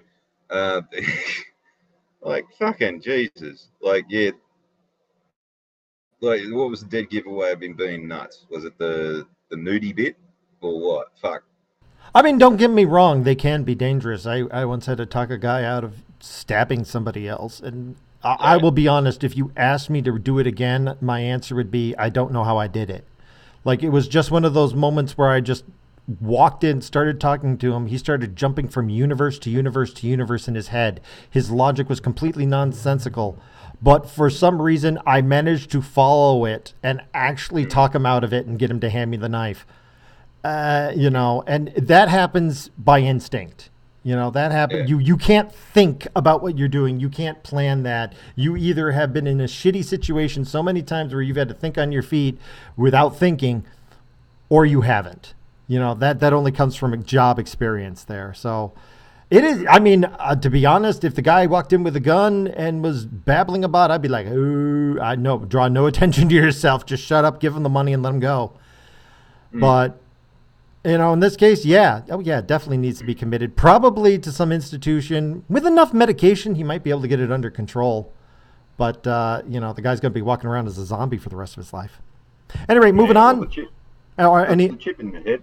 The chip in the head thing makes me wonder if I've ever spoken to him on YouTube with fucking conspiracy theories or something. Yeah. Besides, they don't put the chip in your head anymore. It's subcutaneous for tracking purposes only between your shoulder blades. The mind control stuff is in your teeth where it can pick up the the radio signals. It's why they usually have the braces. So. Is that the micro bloody the micro fucking filament bloody nano paste stuff with all the electrics in the nano fucking shit that's on their toothpaste or something in the fluoride? Yeah, that's what the fluoride's for, to pollute our precious bodily fluids. I only drink distilled water and pure grain alcohol for that reason. Mm-hmm. Our precious American bodily fluids. I love that movie, by the way. Anyway, moving on. This is a weird one. I'm not sure how to handle this one. Passenger says teen driver panicked, hit the gas outside of the NSA building. Now, for those of you who are not aware of who they are, it's the No Such Agency, NSA, National Security Association, the only organization in America that has only literally one sentence defining its existence. Otherwise, it's completely black box. Yeah, well, it says here that the driver was unlicensed, doesn't it? Oh, yeah. Well, apparently, I think one of them was drinking and said, I can't drive here. You, the 17-year-old, drive the car for me because I'm in no condition to drive. And everybody else was unconscious.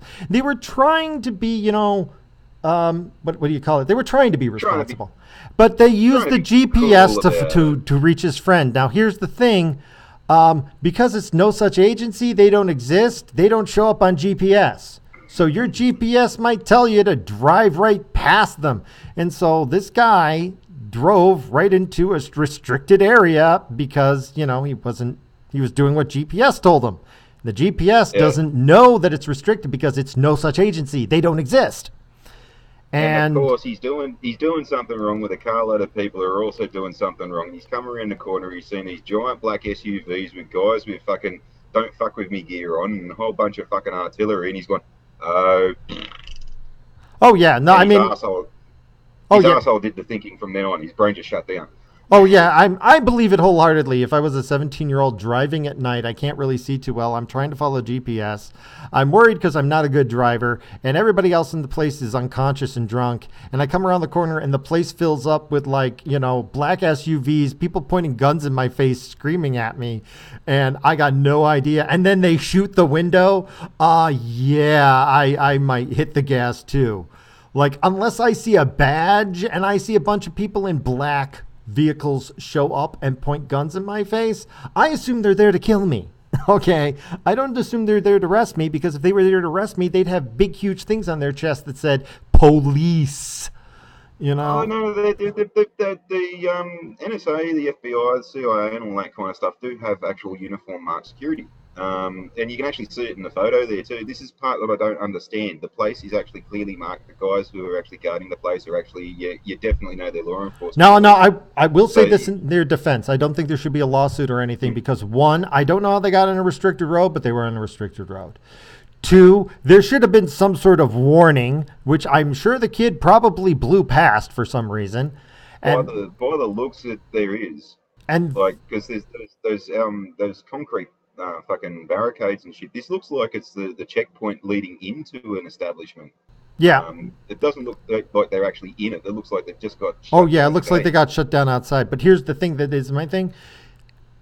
Big truck comes in, not following orders, not getting out of the way. Hell yeah, I'm going to shoot. Because this is the NSA, and just because it looks like there's some kid there, for all I know, that thing is packed from stem to stern with, fertilizer and explosives, and they're going to try and get next to the building and blow themselves up. Sorry. Yep. Sorry, kid, you made a really bad. I don't blame the NSA on this one at all. That's why I said I'm of a mixed mind of it. No, yeah, in fact, these kids are friggin' lucky because, guns like the Desert Eagle and the 50 Beowulf, they're designed to stop cars like that. And if they're designed to stop an engine block, you imagine what they'd do to somebody. Now, my problem is this final line from Javante Brown, the teen's mother. They could see the driver was young and panicking. They could see the passengers were clearly asleep. They could tell we were not a threat. One, it's night, so no, cannot clearly see anything. Two, young and panicking could be an act. And three, damn straight they're a threat. Okay? Sorry. Do not trust abandoned rental vehicles. Okay? Sorry. We live in an age of car bombs. Okay, we live in an age of terrorist attacks. They could have had this teen just sitting there, and the reason why he was panicking is because Muhammad had a gun to the back of his head and said, "If you don't drive this vehicle up there, I'll shoot you." And he didn't realize the gun, the whole place was full of explosives, and he was going to die anyways. I mean, you don't know. So sorry, at that point, yeah, you're lucky to be alive. They did see that he was young and panicking. That's why they didn't put a bullet through his head. Well, Javante, that's the mother's name. That kind of sounds like it could be attached to a certain demographic. I'd put it to the mother that she fucking lucky her kid didn't get shot for the fact that he was a certain demographic in a vehicle doing certain things. Yeah, I would say in this case the NSA showed remarkable level of restraint. Okay, because difference between the military organization and the police, the civilian police. Yeah. So, in my opinion, they're damn lucky they're alive, and they should not be bitching 1%. Although, when I read this, it kind of seems it's like leaning towards, oh, the NSA bad. Not in this case. I mean, they're bad for other reasons, but in regards to this matter, nope. Nope. In fact, if I was inside the NSA building, I would be saying thank you very much for saving our lives from somebody who might have driven up and blown up the building. I appreciate it. It wasn't the case, but thank you for being on top of it. The next time this happens, do the exact same thing. But that's just me. Moving on.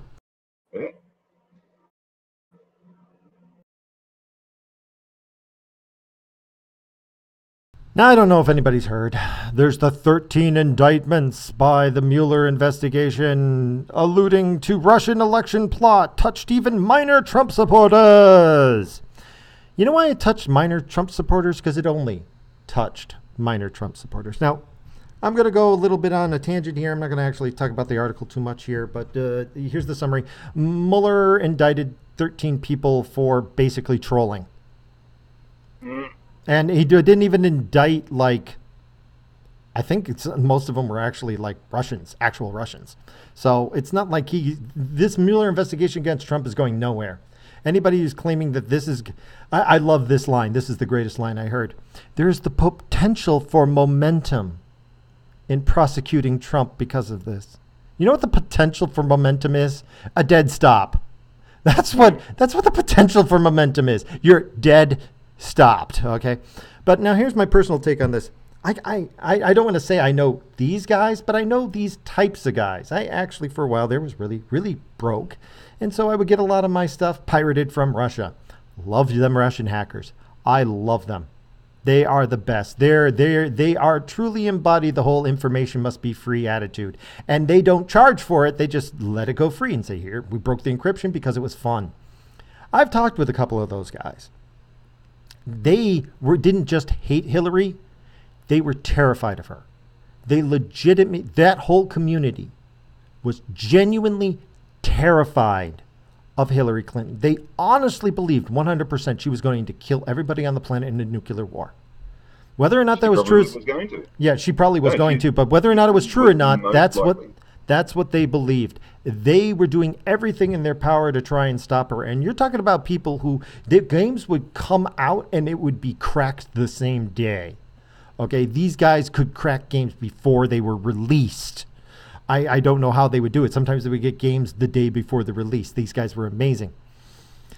But here's the thing about it is there's evidence that they were not only trying to help Trump, but help Bernie too. Okay? They were trying to help anybody but Hillary.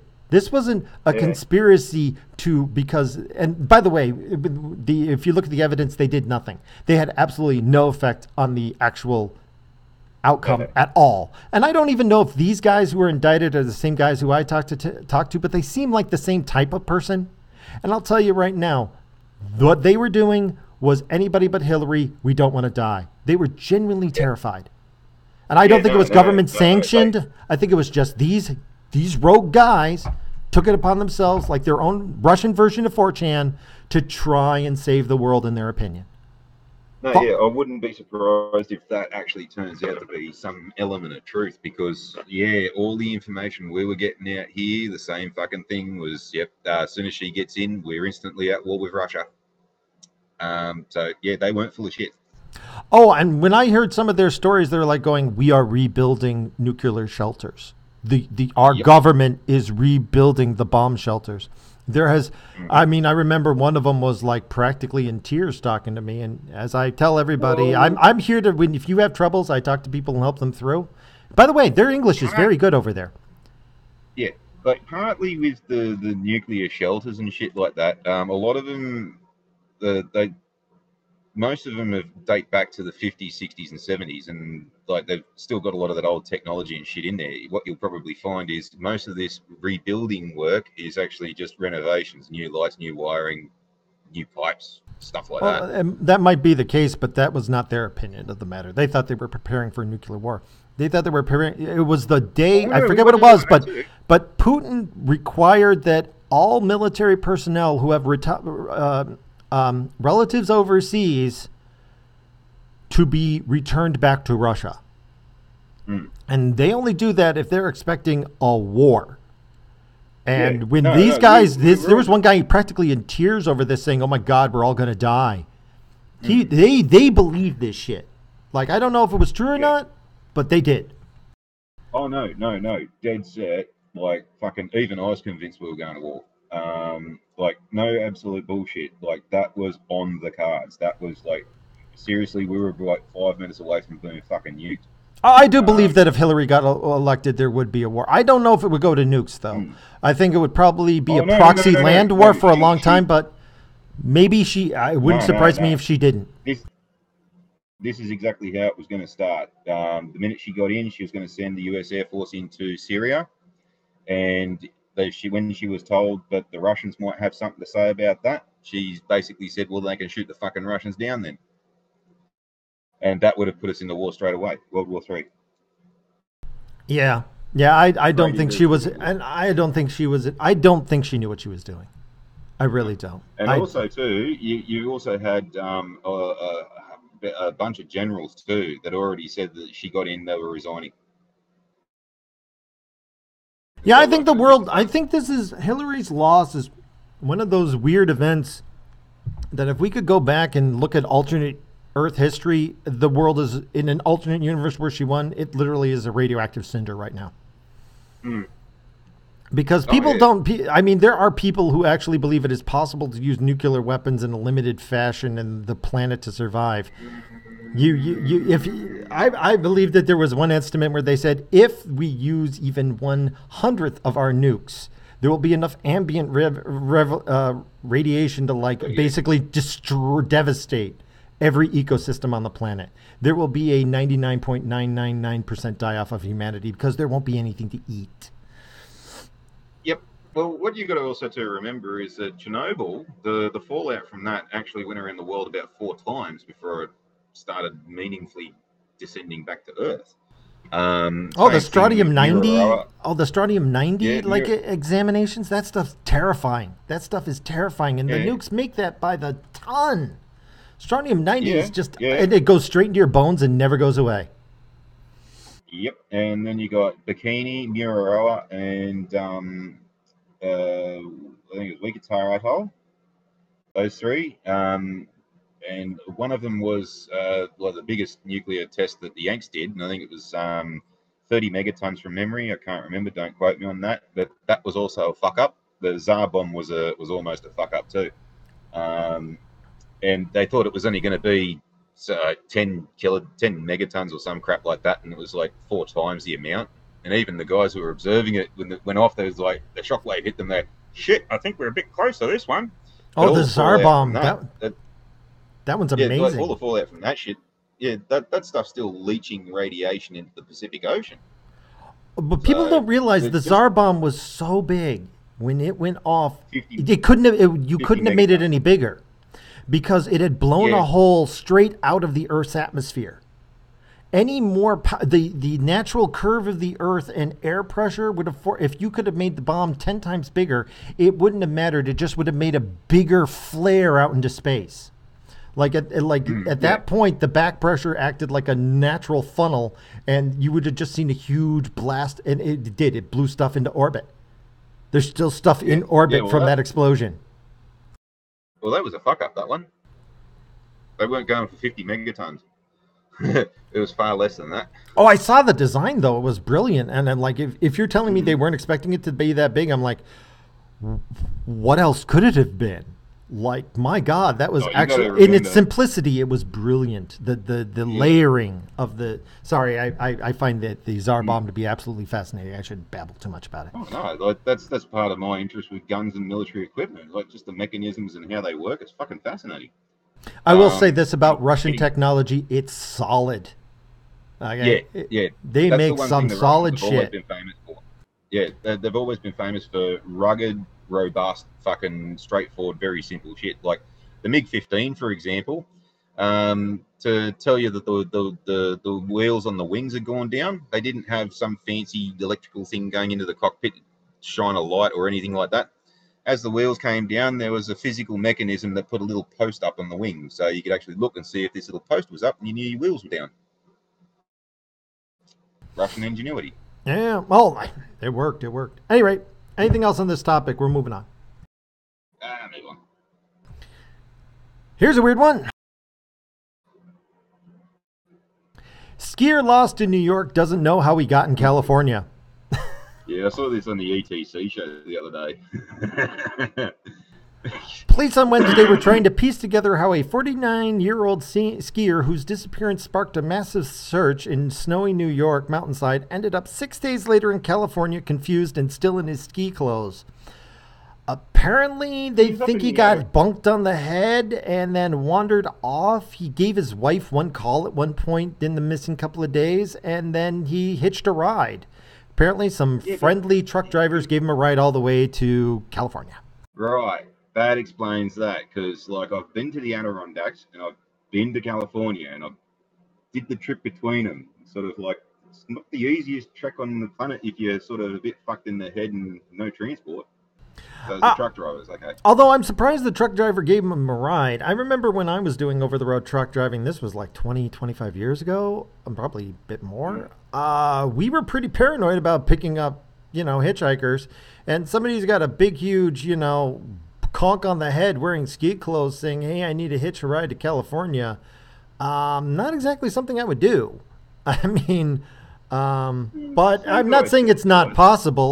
But it's a strange thing to happen. Like, I can only assume they've got more paranoid these days, but, not impossible, because someday I need to tell you the story of the guy I knew who I drove with who thought he could astrally project out of his body. So. Mm-hmm. Yeah, well, I know that it still happens in Australia enough for it to be a policy in most transport companies to not pick up hitchhikers. So I do know that I was offered more than once some money for giving people a ride. And I always turned it down because I'm along the lines of, yeah, that's how lawsuits and, axe murderers find their victims, Yeah, well, that's the main point why you typically don't. But yeah, for it to actually be a rule in most companies, obviously it happens enough for it to warrant being said, no, don't do that. Yeah, like it's more of the point that like the truck itself could be carrying fucking millions of dollars worth of stuff, and fucking you're a target because of that. You just don't get people close to you to make yourself a target. It's a simple security thing. Oh, well, whatever had happened, I severely doubt there was malevolence involved. So, but I do love this. He got dropped off in downtown Sacramento where he got a haircut. Well, have you ever seen the movie Jay and Silent Bob Strike Back? What? Which movie? Have you ever seen the movie Jay and Silent Bob Strike Back? Never heard of it. Oh, well, you got to go watch that. They explain in great detail how you can get from one side of the country to another just by using trucks. Oh.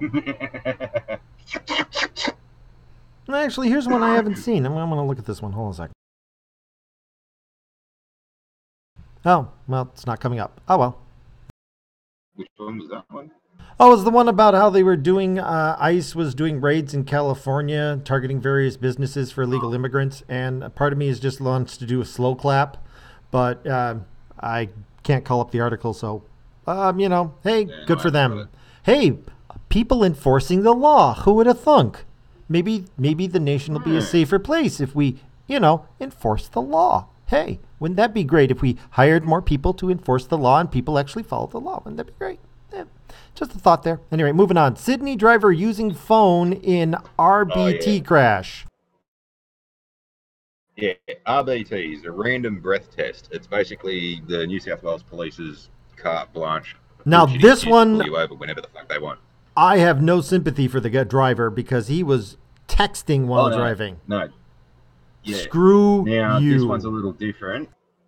This one's a little different because I recognise the names of the two cops, and one of them looks familiar to me. Oh, I think I well, might know these two. I'll leave you to explain this one then. Oh, hey, Mud Dodge, Well, what's up? How you been? well, basically, there's a down south, the southern parts of Sydney. There's Campbelltown and all that kind of shit. And there's a suburb called Lanier, and yeah, it's a place that's renowned for your drink drivers and your sort of your less affluent members of the Sydney's population. There's another suburb out there called Minto, which, true to form of the lack of education of the locals, we leave the T out. It's called Minnow. There's no T, Minnow.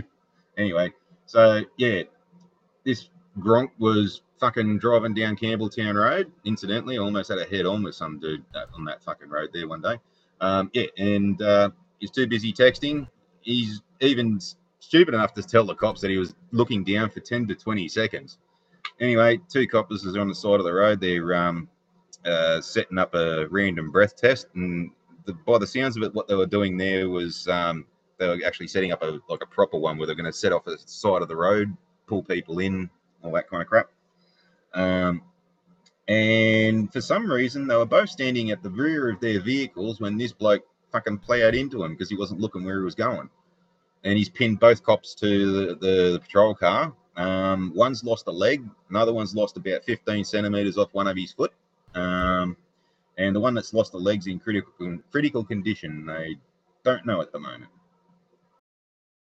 So yeah, this little fucker did this 2 years ago too. He didn't kill anybody the last time, but yeah. Well, it is what it is. But God, to plow into police officers because you're texting, Jesus Christ, that's just stupid. Yeah, it's another little reason sort of brought this up. Sort of, I was drawn to it because about 150 meters up the road from where this happens is Bardia Barracks. It's one of the old army bases I used to frequent. Oh, hold on one second here. Hey, Mad Dodge. We're almost wrapped up here, but we were going to moving on to the final topic, which was Valentine's Day. Did you have any desire to hop on at the end here? Yeah, get on. Get on! You should have the link to the Discord. You can just hop right in.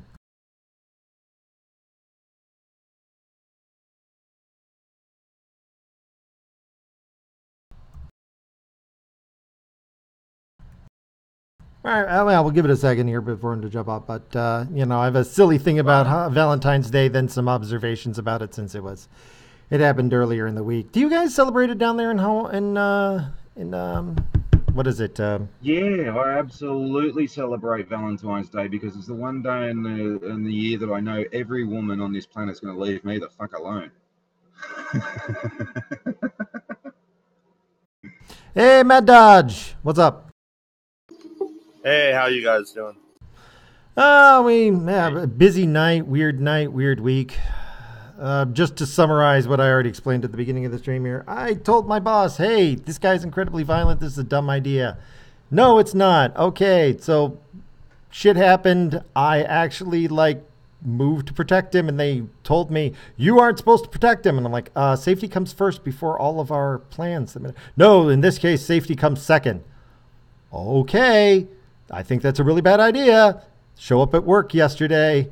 Oh, I called my supervisor from the park. I think this is a really bad idea. Nope, come on in. Okay, I come on in. The guy flips out as soon as I walk in the door. I don't want to get into the details because of HIPAA. I get up quietly like I'm instructed, start heading out the door. Not rushing, no sudden moves, but not dawdling either. And, of course, he completely overwhelms the other staff, rushes past them, punches me 3 times in the center of my spine. And I think he was actually expecting me to resist him. Like he was expecting me to turn around and defend myself, because I don't think he was actually expecting for it to work. Because after he punched me 3 times in the back, his momentum carried him right past me, and he basically like bounced off the wall and fell to the floor. And I'm like, but in the process, he grabbed hold of me and did a pretty good job wrenching my spine. Still, afterwards, I did what was instructed. I said nothing. I ignored him and walked away. So I'm looking at contacting my lawyer early and later. Holy shit, man. First off, I would have knocked that fool out. I don't have that kind of self-control. You hit me and it's on. Well, I'm see, that's my problem. I'm actually here to protect these people. Like, I know what his problem is. I know what happened. I know why he's getting triggered. It's probably because he got the shit beat out of him as a kid. I mean, I understand the situation. So I have nothing against this guy. I have nothing but pity in my heart for him. Okay, I mean, even though he punched me in the back, I don't have any problems with him. I have nothing against that guy. I have a problem with my supervisor, who I repeatedly warned and told over and over again. And when I pointed out the obvious, I actually got written up. And I said, you need to follow this plan no matter what. Okay, well, guess what? I've got a workers' comp case now, at the very least. And I'm actually contemplating whether or not there should be a civil lawsuit on top of this, because they knew they were putting me in a dangerous situation. Yeah, they didn't follow. That can't be proper procedure, first off. And second, I agree with you there. A personal story. One time in high school, I was defending a kid getting picked on. He was in a fight. And I beat the guy up that was picking on him. And I looked at the kid. I'm like, you're all right? And he punched me in the face. I was like, okay, you get one free shot, and I'll get out of here, kid. I mean, I don't want to get too much into the details, but, you know, it's just bullshit stuff. But anyway, moving on. The final topic was going to be Valentine's Day. So the Valentine's Day Massacre, number 2, Boogaloo, or just Valentine's Day in general? Well, I mean, that's part of it. We're going to kind of revisit that. But first, we'll start with a little comedy here. One sec. Here we go. Valentine condom campaign urges lovers to think of animals. Before it gets any hotter, remember the sea otter. What the hell? What am I supposed to remember about the sea otter? I don't know. They just started handing out condom package that say things like, before it gets any hotter, remember the sea otter. Can't refrain? Think of the whooping crane. I'm like...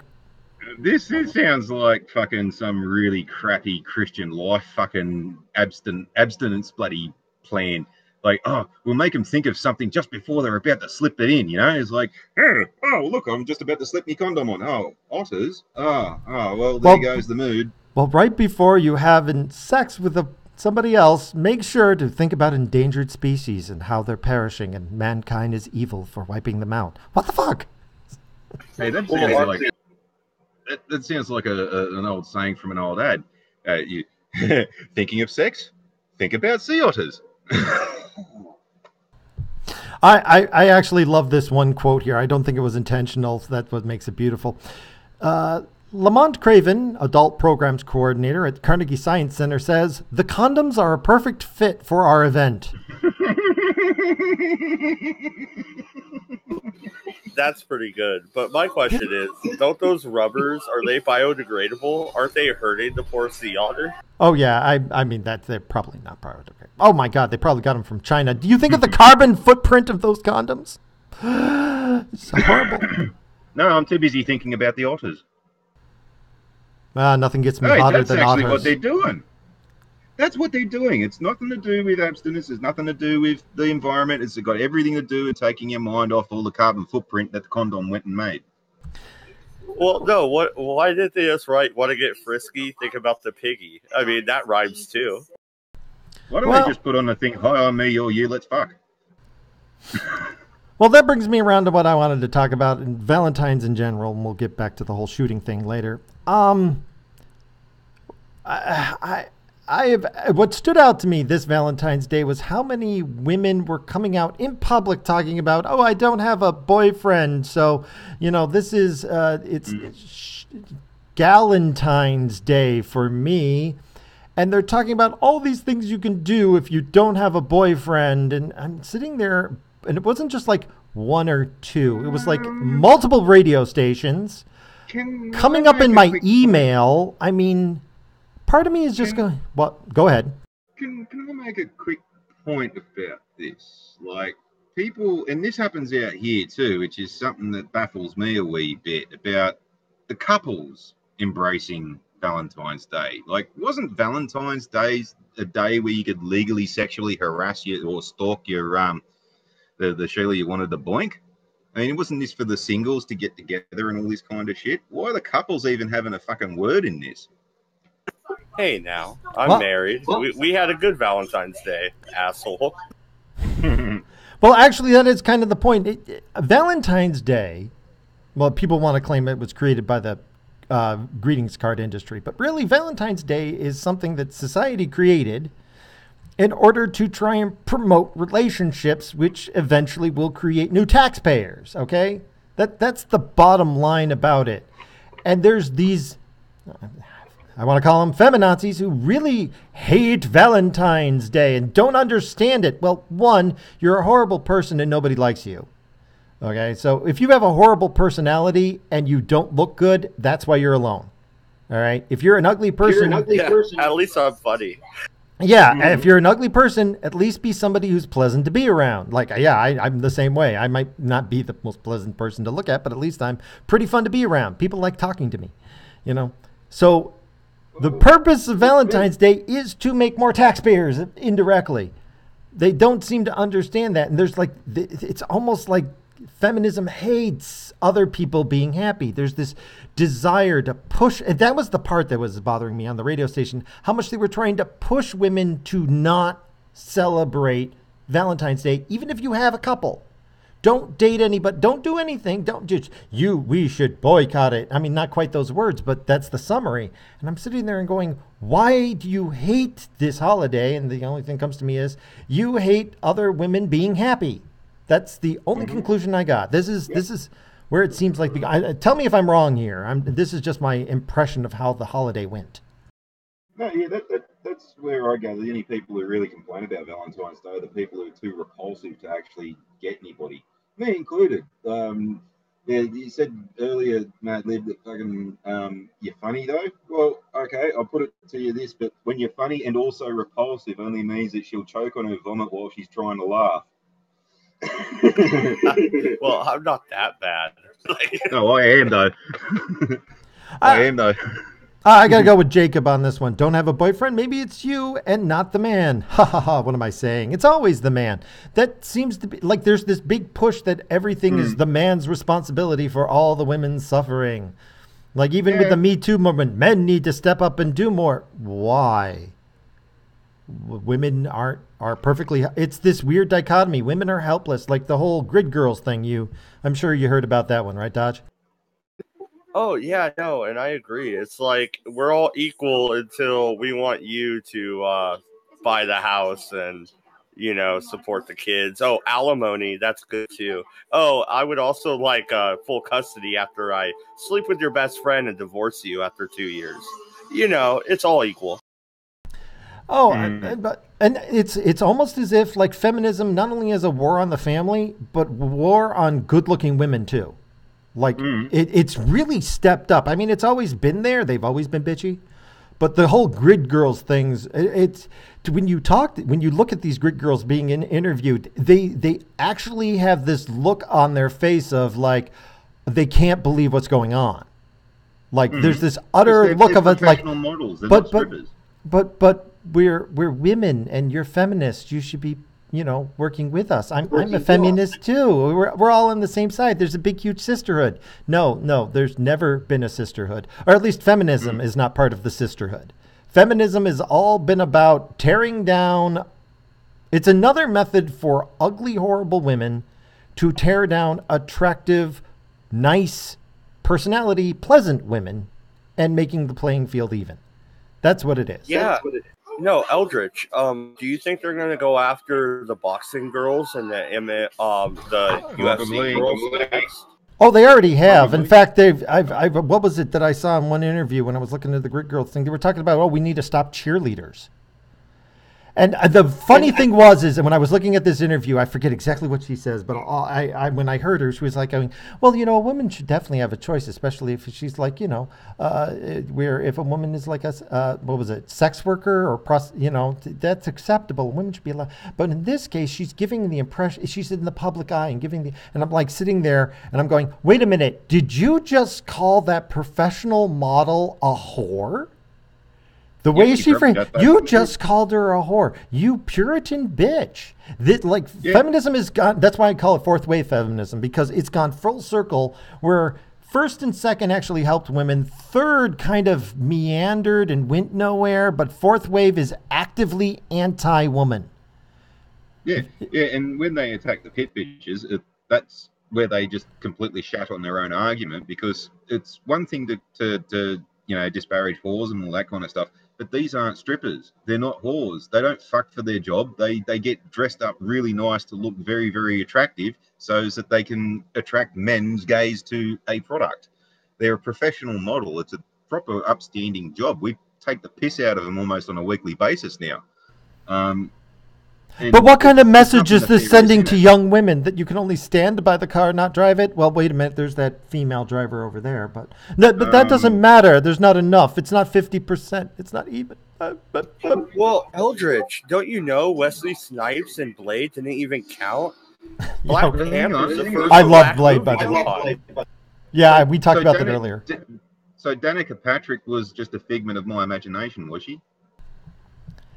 Blade, by the way, this Black Panther is the first black superhero. Fuck you. Just screw you. Blade was awesome. Blade would kick frickin' Black Panther's ass. Let's be honest here. He would.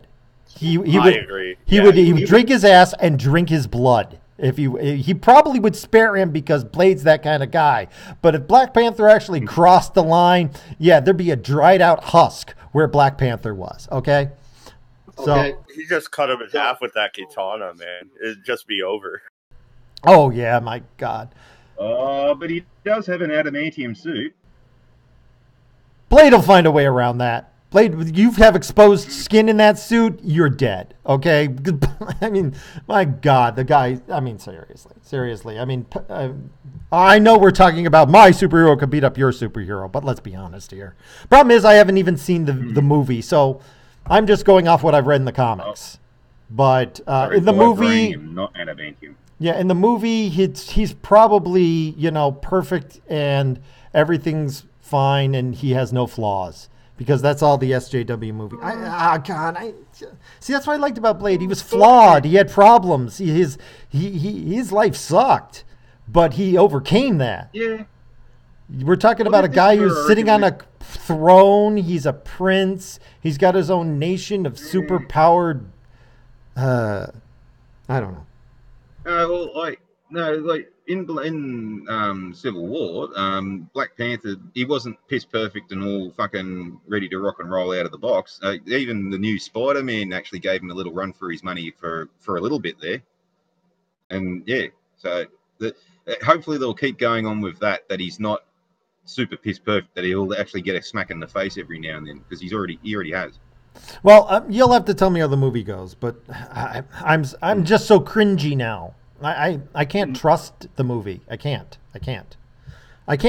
let that go anymore. They've done too much. I don't trust any movies anymore. I mean, to be honest, I probably will never. I doubt I'll ever see a movie again in the theater, at least. But anyway, back to Valentine's Day. I'm sorry, go ahead. Theaters is just not worth it nowadays. You're better off just getting Netflix. But to tie what I was talking about before to the whole Valentine's Day massacre thing, part 2, with that kid down in the school, I'm maybe jumping the gun here, but a lot of what I've read up on what happened, I'm wondering if they were just a little too permissive with this child. Okay, where they just let him kept getting away with shit over and over and over, and there was no real punishment. There was no real authority. And I understand, yes, his parents are dead and the parents are supposed to be the ones who are supposed to provide the authority and whatnot. But I'm not thinking their parents were all too firm with him to begin with. And this whole, like, everything is permitted, you know, it's all relative, you know, stop oppressing people from doing what they want. If it feels good, do it kind of attitude. There's a reason why society had the rules that they do. Yeah. Those rules protected people. Yeah. Okay. So we talked about this on the Red Eye on Friday. I waited till Friday out of respect for the people who died because you know how the Red Eye is, Eldritch. We make jokes and shit. Oh, yeah. Yeah, I didn't want to do that on the day it happened. Sorry, I've been too busy to come by. Friday's been really busy for me. Oh, it's all good. I'm doing it 3 times a week. I'll hit you up in Discord, man.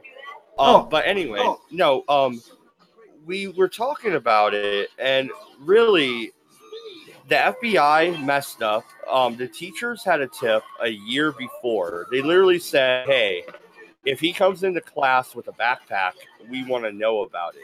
They knew he had these tendencies well in advance. And he also commented on a YouTube video saying, I'm going to be a professional school shooter, with his real name, by the way, which was reported to the FBI and YouTube. And nothing ever came out of it. And he ended up doing this. And then he literally walked down the halls killing people, dropped a gun, and faded away into the crowd and went to McDonald's. This shit is ridiculous, man. It's absolutely insanity. I don't want to sound conspiratorial, but there's a part of me that wondered if this was allowed to happen. It seems pretty weird, right? How can he just blend back into the crowd and leave like that? They found him 3 or 4 miles away, outside of McDonald's, and he gave himself up willingly. Oh, that part. Yeah, I mean, that's... Well, I don't want to say that there was a conspiracy that was trained or mind controlled or shit like that, but there's a part of me that wonders if maybe the FBI isn't trying to stop school shootings as much, because if you're a leftist nut job rogue agent, like, oh, we know none of those are in the FBI, more, excuse me, you would want this sort of stuff to happen so you can push your anti-gun agenda. I agree, and I didn't push that theory on the Red Eye because I'm not sure about it, but I agree with you. I think there's something there. Like, I'm not saying the FBI is part of the conspiracy. All you need is one guy who's like, oh, yeah, no.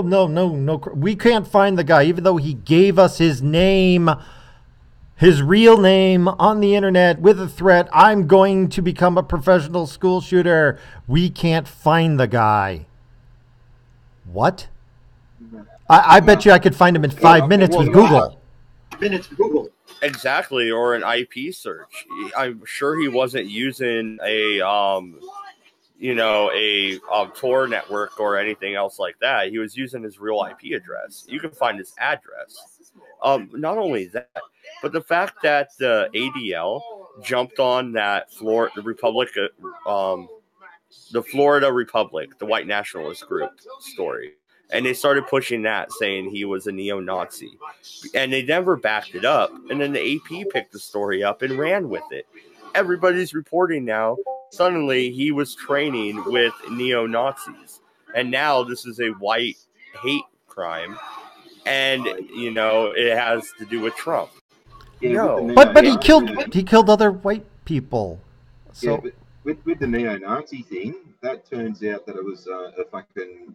some group leader who just wanted to make a big name for himself, and he basically chucked on ISIS. Oh, yeah, that was one of our guys. And then when it came to it, explain yourself. Oh, it turns out he was a bit full of shit. Also, you heard the number of the 18 shootings this year bullshit? Yeah, and half of those are suicides probably, right? Oh, yeah, there have been 18 shootings on school campuses. Well, maybe 8 of them were actually malevolent. 10 of them were accident. And I mean, I'm not saying that those 8 weren't tragic, or any death isn't tragic. It's just that you're misrepresenting yourself. Okay, you're lying. You're being deceptive. You're not lying, but you're being deceptive. And I hate people trying to deceive me. I hate it. It's like nails on a chalkboard, and it's being just repeated over and over and over and over. And here's the problem: nobody believes you anymore. So when you start saying shit like that, and then people find out you're a liar, well, it's only destroying your cause. The cause is to save the children, But you're actually making it harder to save children. By the way, if you have anything to say, I got a little bit of a rant. But if you get who's got anything to say, go ahead. Change of terminology is a thing that has been coming up with, especially with like the mass shooting part of it, because like they're even counting double homicides as mass shootings and stuff like that, just so they could try and make it sound worse than what it was. Yeah. Well, and I think when you have a political bias, it's easy to find facts to back up your bias. And at this point, that is what the media is doing. And they're doing it to an astronomical level, to a point where nobody's watching them anymore, and they're watching us. That's insane. They're activists. Nobody wants to watch an activist. I don't have an agenda here other than to have some fun with people I know and talk about random thoughts through my head. And like, if you want to come on and prove me wrong, I would love it. I would love somebody to come on and prove me wrong. Heck, Wendy's a feminist. I love her. She's amazing to talk to because, she says she's a feminist, but when you actually talk to her, she goes, everything she actually believes is not feminism. So, but that's besides the point. I love the fact that she says she is. But here's the one thing that I talked, and I want you to think about. Tell me what you think, Dodge. The problem isn't gun control, and the problem isn't mental illness. The problem is that we only had 17,250 intentional deaths at the hands of another human being in the United States. Murder, manslaughter, whatever. That was last year. If you count all rifle deaths, because they don't separate for assault rifles, all rifle deaths, it's somewhere around 350. We're talking only 2% of all murders are related to assault rifles. It's probably only 1% of all murders. So they want to spend all this money, do all this stuff to get rid of 1% of all murders. That's not really cost effective. And that's the reason, that's the problem. How much money are you going to save 350 people? And if you say to me any amount of money to save those 17 children, if you really truly believe that, then I'll tell you how to save those lives. You need to hire more cops, not more laws, more law enforcement, and not municipality police, not FBI, not state police. You need sheriffs. You need local people who you can vote into office or vote out of office, who don't handle like felonies or big crimes, but they do handle security. And if they see crime in progress, they can arrest people and then turn it over to the state police. Let them handle the felony investigations. But when it comes to your community, every community should have like a sheriff that people know, who's local, who knows the thing. And I'll tell you this, if you had a sheriff with 3 deputies in that community, there would have been people talking to that sheriff. And that sheriff could have personally gone and done something about it. The higher up, the less local your police force, the less on it. What was the FBI? The FBI, we're depending on the FBI. They're freaking in Washington. They don't give a crap. That's why they dropped the ball. It's because they aren't local. There's nobody on the ground. But my opinion is... No. Go ahead. I talked enough. No. I want to hear your opinion, but I was just going to point out, to be fair, we're talking about Florida, and we're talking about a densely populated area. I would bet you there's an FBI headquarters there, a branch. You know what I mean? Yeah. So it would be fairly local. Oh, okay, I'll give you that, but I still think when it comes to, the laws aren't being enforced because we don't have enough law enforcement officers. And if you talk to the left, they want to help these children, but they want to help these children by creating more laws, not by creating more police officers to enforce the laws. There was a gun-free zone. How much more illegal do you get than there weren't supposed to be any guns there? How much more strict can you make the gun laws if there wasn't supposed to be a gun there, period? Okay, it was already illegal. Well, first off, this is what we talked about in depth in our discussion on Friday. My opinion is we should allow the teachers to be concealed carry. We should not force them to. Right. Now, if you remove the gun-free zone from the school, the shooter no longer knows if he's the only one there with a gun. Because I tell you what, I went to high school and we had a school cop, but I knew the days he was there and the days he wasn't. And if I was a piece of shit, I would have used that.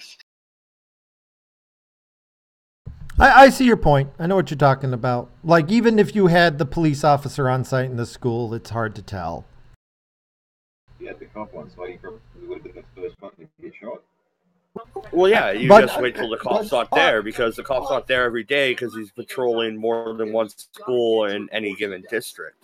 And if you're in a heavily populated area, like any part of Florida, really, then you're looking at him patrolling like 20 schools.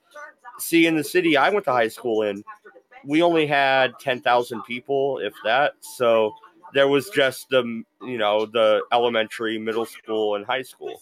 So that the cop would patrol between those on any given day. But I could have still timed that if I was a piece of shit. And I live in Oregon. Thurston was one of the first of these school shootings, and I remember it. I was in ninth grade, I think, when that happened. So I remember it vividly. And I will agree with you with the whole not force the teachers to take guns, but make it clear they have the option to have them. Because it's kind of like herd immunity, where I might not get the vaccine, but if everybody else around me gets the vaccine, I'm not likely to get, the disease as much. Everybody else getting inoculated protects me.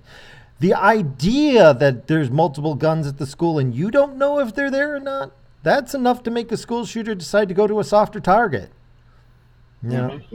Exactly. And I'll tell you what, I know what teachers would take the gun immediately. It'd be the football coaches, the baseball coaches, and the history teachers. They would have the guns first. Maybe you'd get a rogue PE teacher or a math teacher carrying, but those would be the prime people with it. And I bet you every football coach in every high school would carry his gun. I guarantee it. Although, in an odd way, that's kind of what I was talking about, where you need more local law enforcement. Well, in this case, we're just having the teachers double up being a form of law enforcement on their own. That's local. They're the ones who know what's going on. The school knew something was going on. They just didn't have the ability to do anything about it. Legally speaking, their hands were tied. So when you see schools go off their brain, like with that clock boy, okay, so what? Yeah, he was a terrorist piece of shit. But fucking, when they initially went off their brains about that, and there's been a couple of instances like that where, like, a kid made a gun out of his fucking sandwich. Like, he just basically bit into his sandwich and made a vague shape of a gun and pointed at someone. He got suspended. And when cunts carry on like that, it's part of the reason why they don't really get trusted for jobs with guns and stuff like that. They overreact. I can't really have much of a horse in this race because it's just dawned on me that 3 months after Columbine, I actually had a job in a summer camp in America teaching kids how to shoot guns. So, yeah, I'm not really the best person to talk to about gun responsibility. I just realized that, giving more people guns, probably not the best idea considering the mentality you'd be giving them to. Well, that's said and done. I think overall what we can take away from this is that unfortunately the politicians are going to try and use this to funnel money to their own private projects. And they're not going to funnel it to anything that actually will solve the problem. More law. We've got plenty of laws. Let's have some people who enforce the laws. Or if we're not going to hire more people, let the teachers enforce the laws. But we don't. Well, there's one other little aspect about this too that people don't seem to realise, and it's a common complaint from lots of cops, and that is, okay, you might have the police. They might go do their due diligence. They might arrest this bloke. They might go and put the case towards the court and say to the courts that we recommend that this person be psychologically evaluated or something else done with him, just to have the soft cock fucking judge go, all he needs is a kiss and a cuddle. Well, like I said, the school knew about him. they had sent out a private email, and he was still in school. This was over a year before the shooting that happened days ago. And they knew about him. And he's a high school student. He's going to school. But they don't want him to have a backpack, okay? That is a giant red flag, all right? I went to high school. Eldritch, you went to high school. Didn't you have a fucking backpack yet? Everybody had a backpack. Yeah. So for them to say, tell me if he has a backpack on, that is drastic, okay, in my opinion. It really is. And the FBI got his name. And you can't tell me the FBI can't track that IP address. And they have a local office in Florida. So what was going on here? Were they preoccupied with the Russia investigation? Did they not really care? Or did they just let it happen like Eldritch said? Well, I'll put this possibility to you. I'll put this possibility to you, which is that, okay, so they had their concerns about him over a year ago. 365 days later and nothing's happened. Do you still think that they're going to be all that stressed out about him? The time between the email and when he did the YouTube comment was about 6 to 8 months. The YouTube comment was more recently. And that email was over a year ago. So there was warning signs in between. It would be my response. These are sort of kind of seeming really vague, though. Like, you know, it's, one could argue that, like, okay, he said something happened, then 6 months later, something else happened. Okay, well, nothing really happened in 6 months, and the both circumstances that we already know of, well, didn't turn out as bad as we thought they were. Maybe this guy might be a bit full of shit. That's where that kind of element of thinking would go in those kinds of fields. Because he's only done stupid shit like, hey, I have a BB gun or something like that outside. They'll just go, oh yeah, he's just boisterous and all this kind of stuff. But there is that problem there where you do put those kinds of people into the wrong basket, and it can turn out to blow up in your face sometimes. Oh, yeah, fair enough. And I'm a libertarian, obviously. I don't want the FBI looking at every little thing. But here's the last card that was thrown on the table.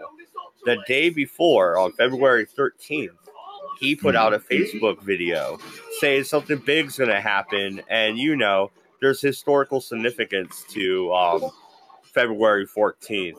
So, you know, in other words, he's talking about the Valentine's Day Massacre.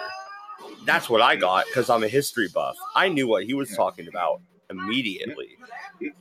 So, I mean, once that card's on the table, why, like, they should have took the first step to be like, hey, track the IP address. That's his address. All right, let's keep a little eye on him. Don't do nothing. You know, he hasn't done anything wrong yet. We just watch him. But once he put out that Facebook video, I would have gotten a warrant and I would have served it and searched his house. All right. Did the FBI get shown the video before the shooting, though? I would have no way to know that, honestly. Because I'd possibly suggest not. Well, here's something that I want to point out to you. From my experience for dealing with clients all the time, and in my opinion, my job is to head off violence and problems like that. 80% of my job is just watching. Okay. When I'm doing it right, nothing bad happens because I overreact to shit a lot. I do. I completely overreact. And I will admit to everybody, I'm overreacting. But I'll tell you this, the one time I don't overreact is the one time really bad shit's going to happen. As just happened, yesterday to me. I did not react. I ignored my instincts and I knew it was going to happen and it happened the way I thought it would.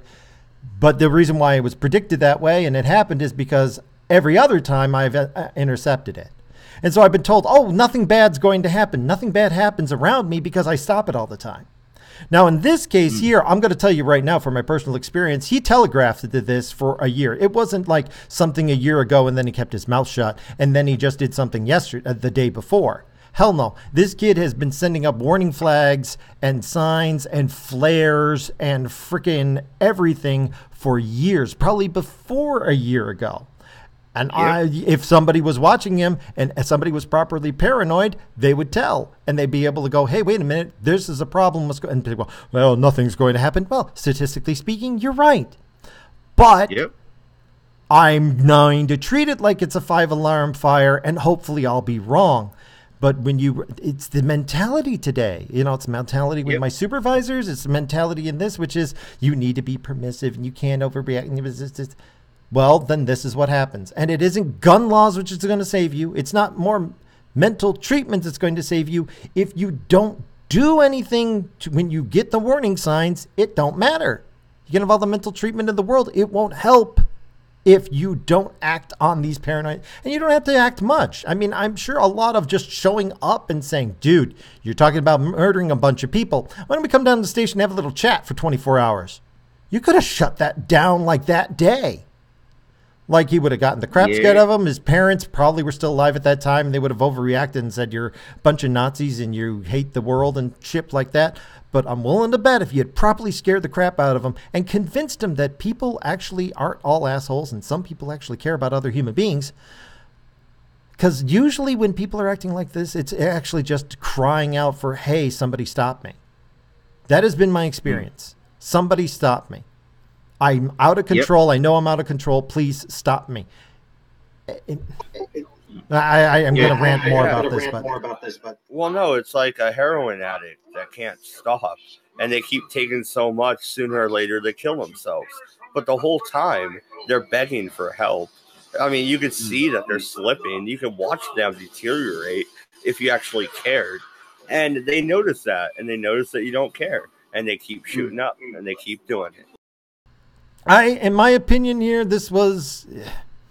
it's either the infection of social justice into our law enforcement that simply is, like the same reason that they turn a blind eye to all the migrant rapes in Europe. It's the same thing here. Like this, just turning a blind eye and saying, no, it's okay. No, we're over it. No. If we just let him be himself, everything will be okay. The law enforcement are the bad guys. The children are the victims until the children makes victims. Well, I'd like to put something forward about the FBI thing, because like this hasn't really changed since 9/11. The Homeland Security Act and all that kind of shit didn't really do much for this, but there is still an element in law enforcement where people don't talk to each other, and it's a basic fundamental breakdown of communications and all this kind of stuff. And I bet you $10, like all the warning signs, like if you give too many warning signs, you can be misconstrued as just being just fucking trying to start bullshit. And he's been threatening every day for the last 12 months and he hasn't done anything yet. Well, what's so different about today? And maybe they might have got the credible piece of information. Betting you $10, it was either in the pipeline or sitting on some dude's desk that dropped there at 5:00 on the Friday evening, and he's going, "Oh, sort that out on Monday." Monday comes along, oh shit, well it's too late for that. You'll find out that happens a lot more often than you think. But then you also got to remember too, with like the FBI, you can't really blame the FBI. The Mad Lib, you're probably going to understand what I'm saying about here, is that like, well, how do you guarantee that the FBI is going to find these people? Give them more surveillance powers. Oh, but people want their privacy, so the FBI can't have their more powers. But we want to stop people like this, so we got to give the FBI more powers. But these people don't want them to have the more powers. So what the fuck do we do there? Well, in that case, I would just say focus on the laws as they exist and enforce those. But here's one thing I'll tell you.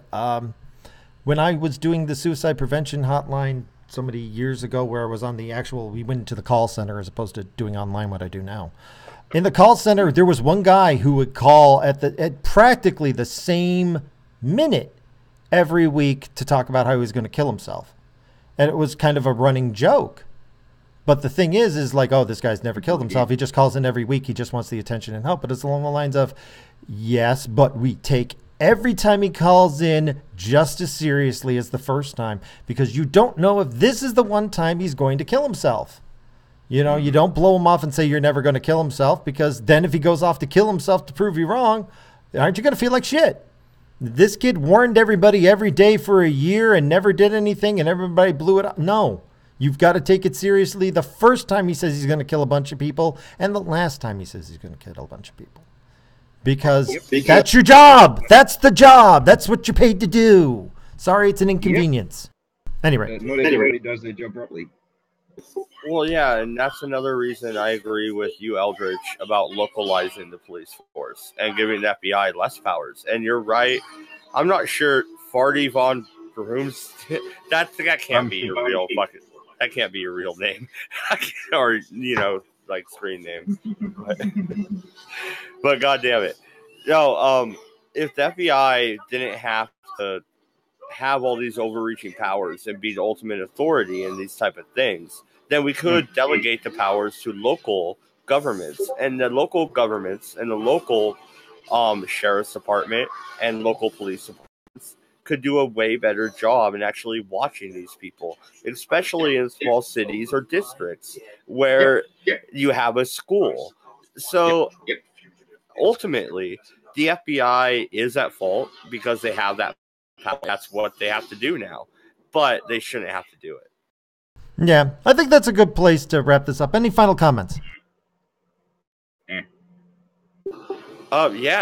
Mad Dodge Productions at YouTube. Go subscribe. Yeah. Oh, yeah, of course. Get the plug in. At any rate. Yeah, it's 3 a.m. So probably a good time to wrap things up and get some work done. At any rate, it's been real and it's been fun. It's been kind of fun. I'm glad you guys could stop by. Any final closing words before we head out?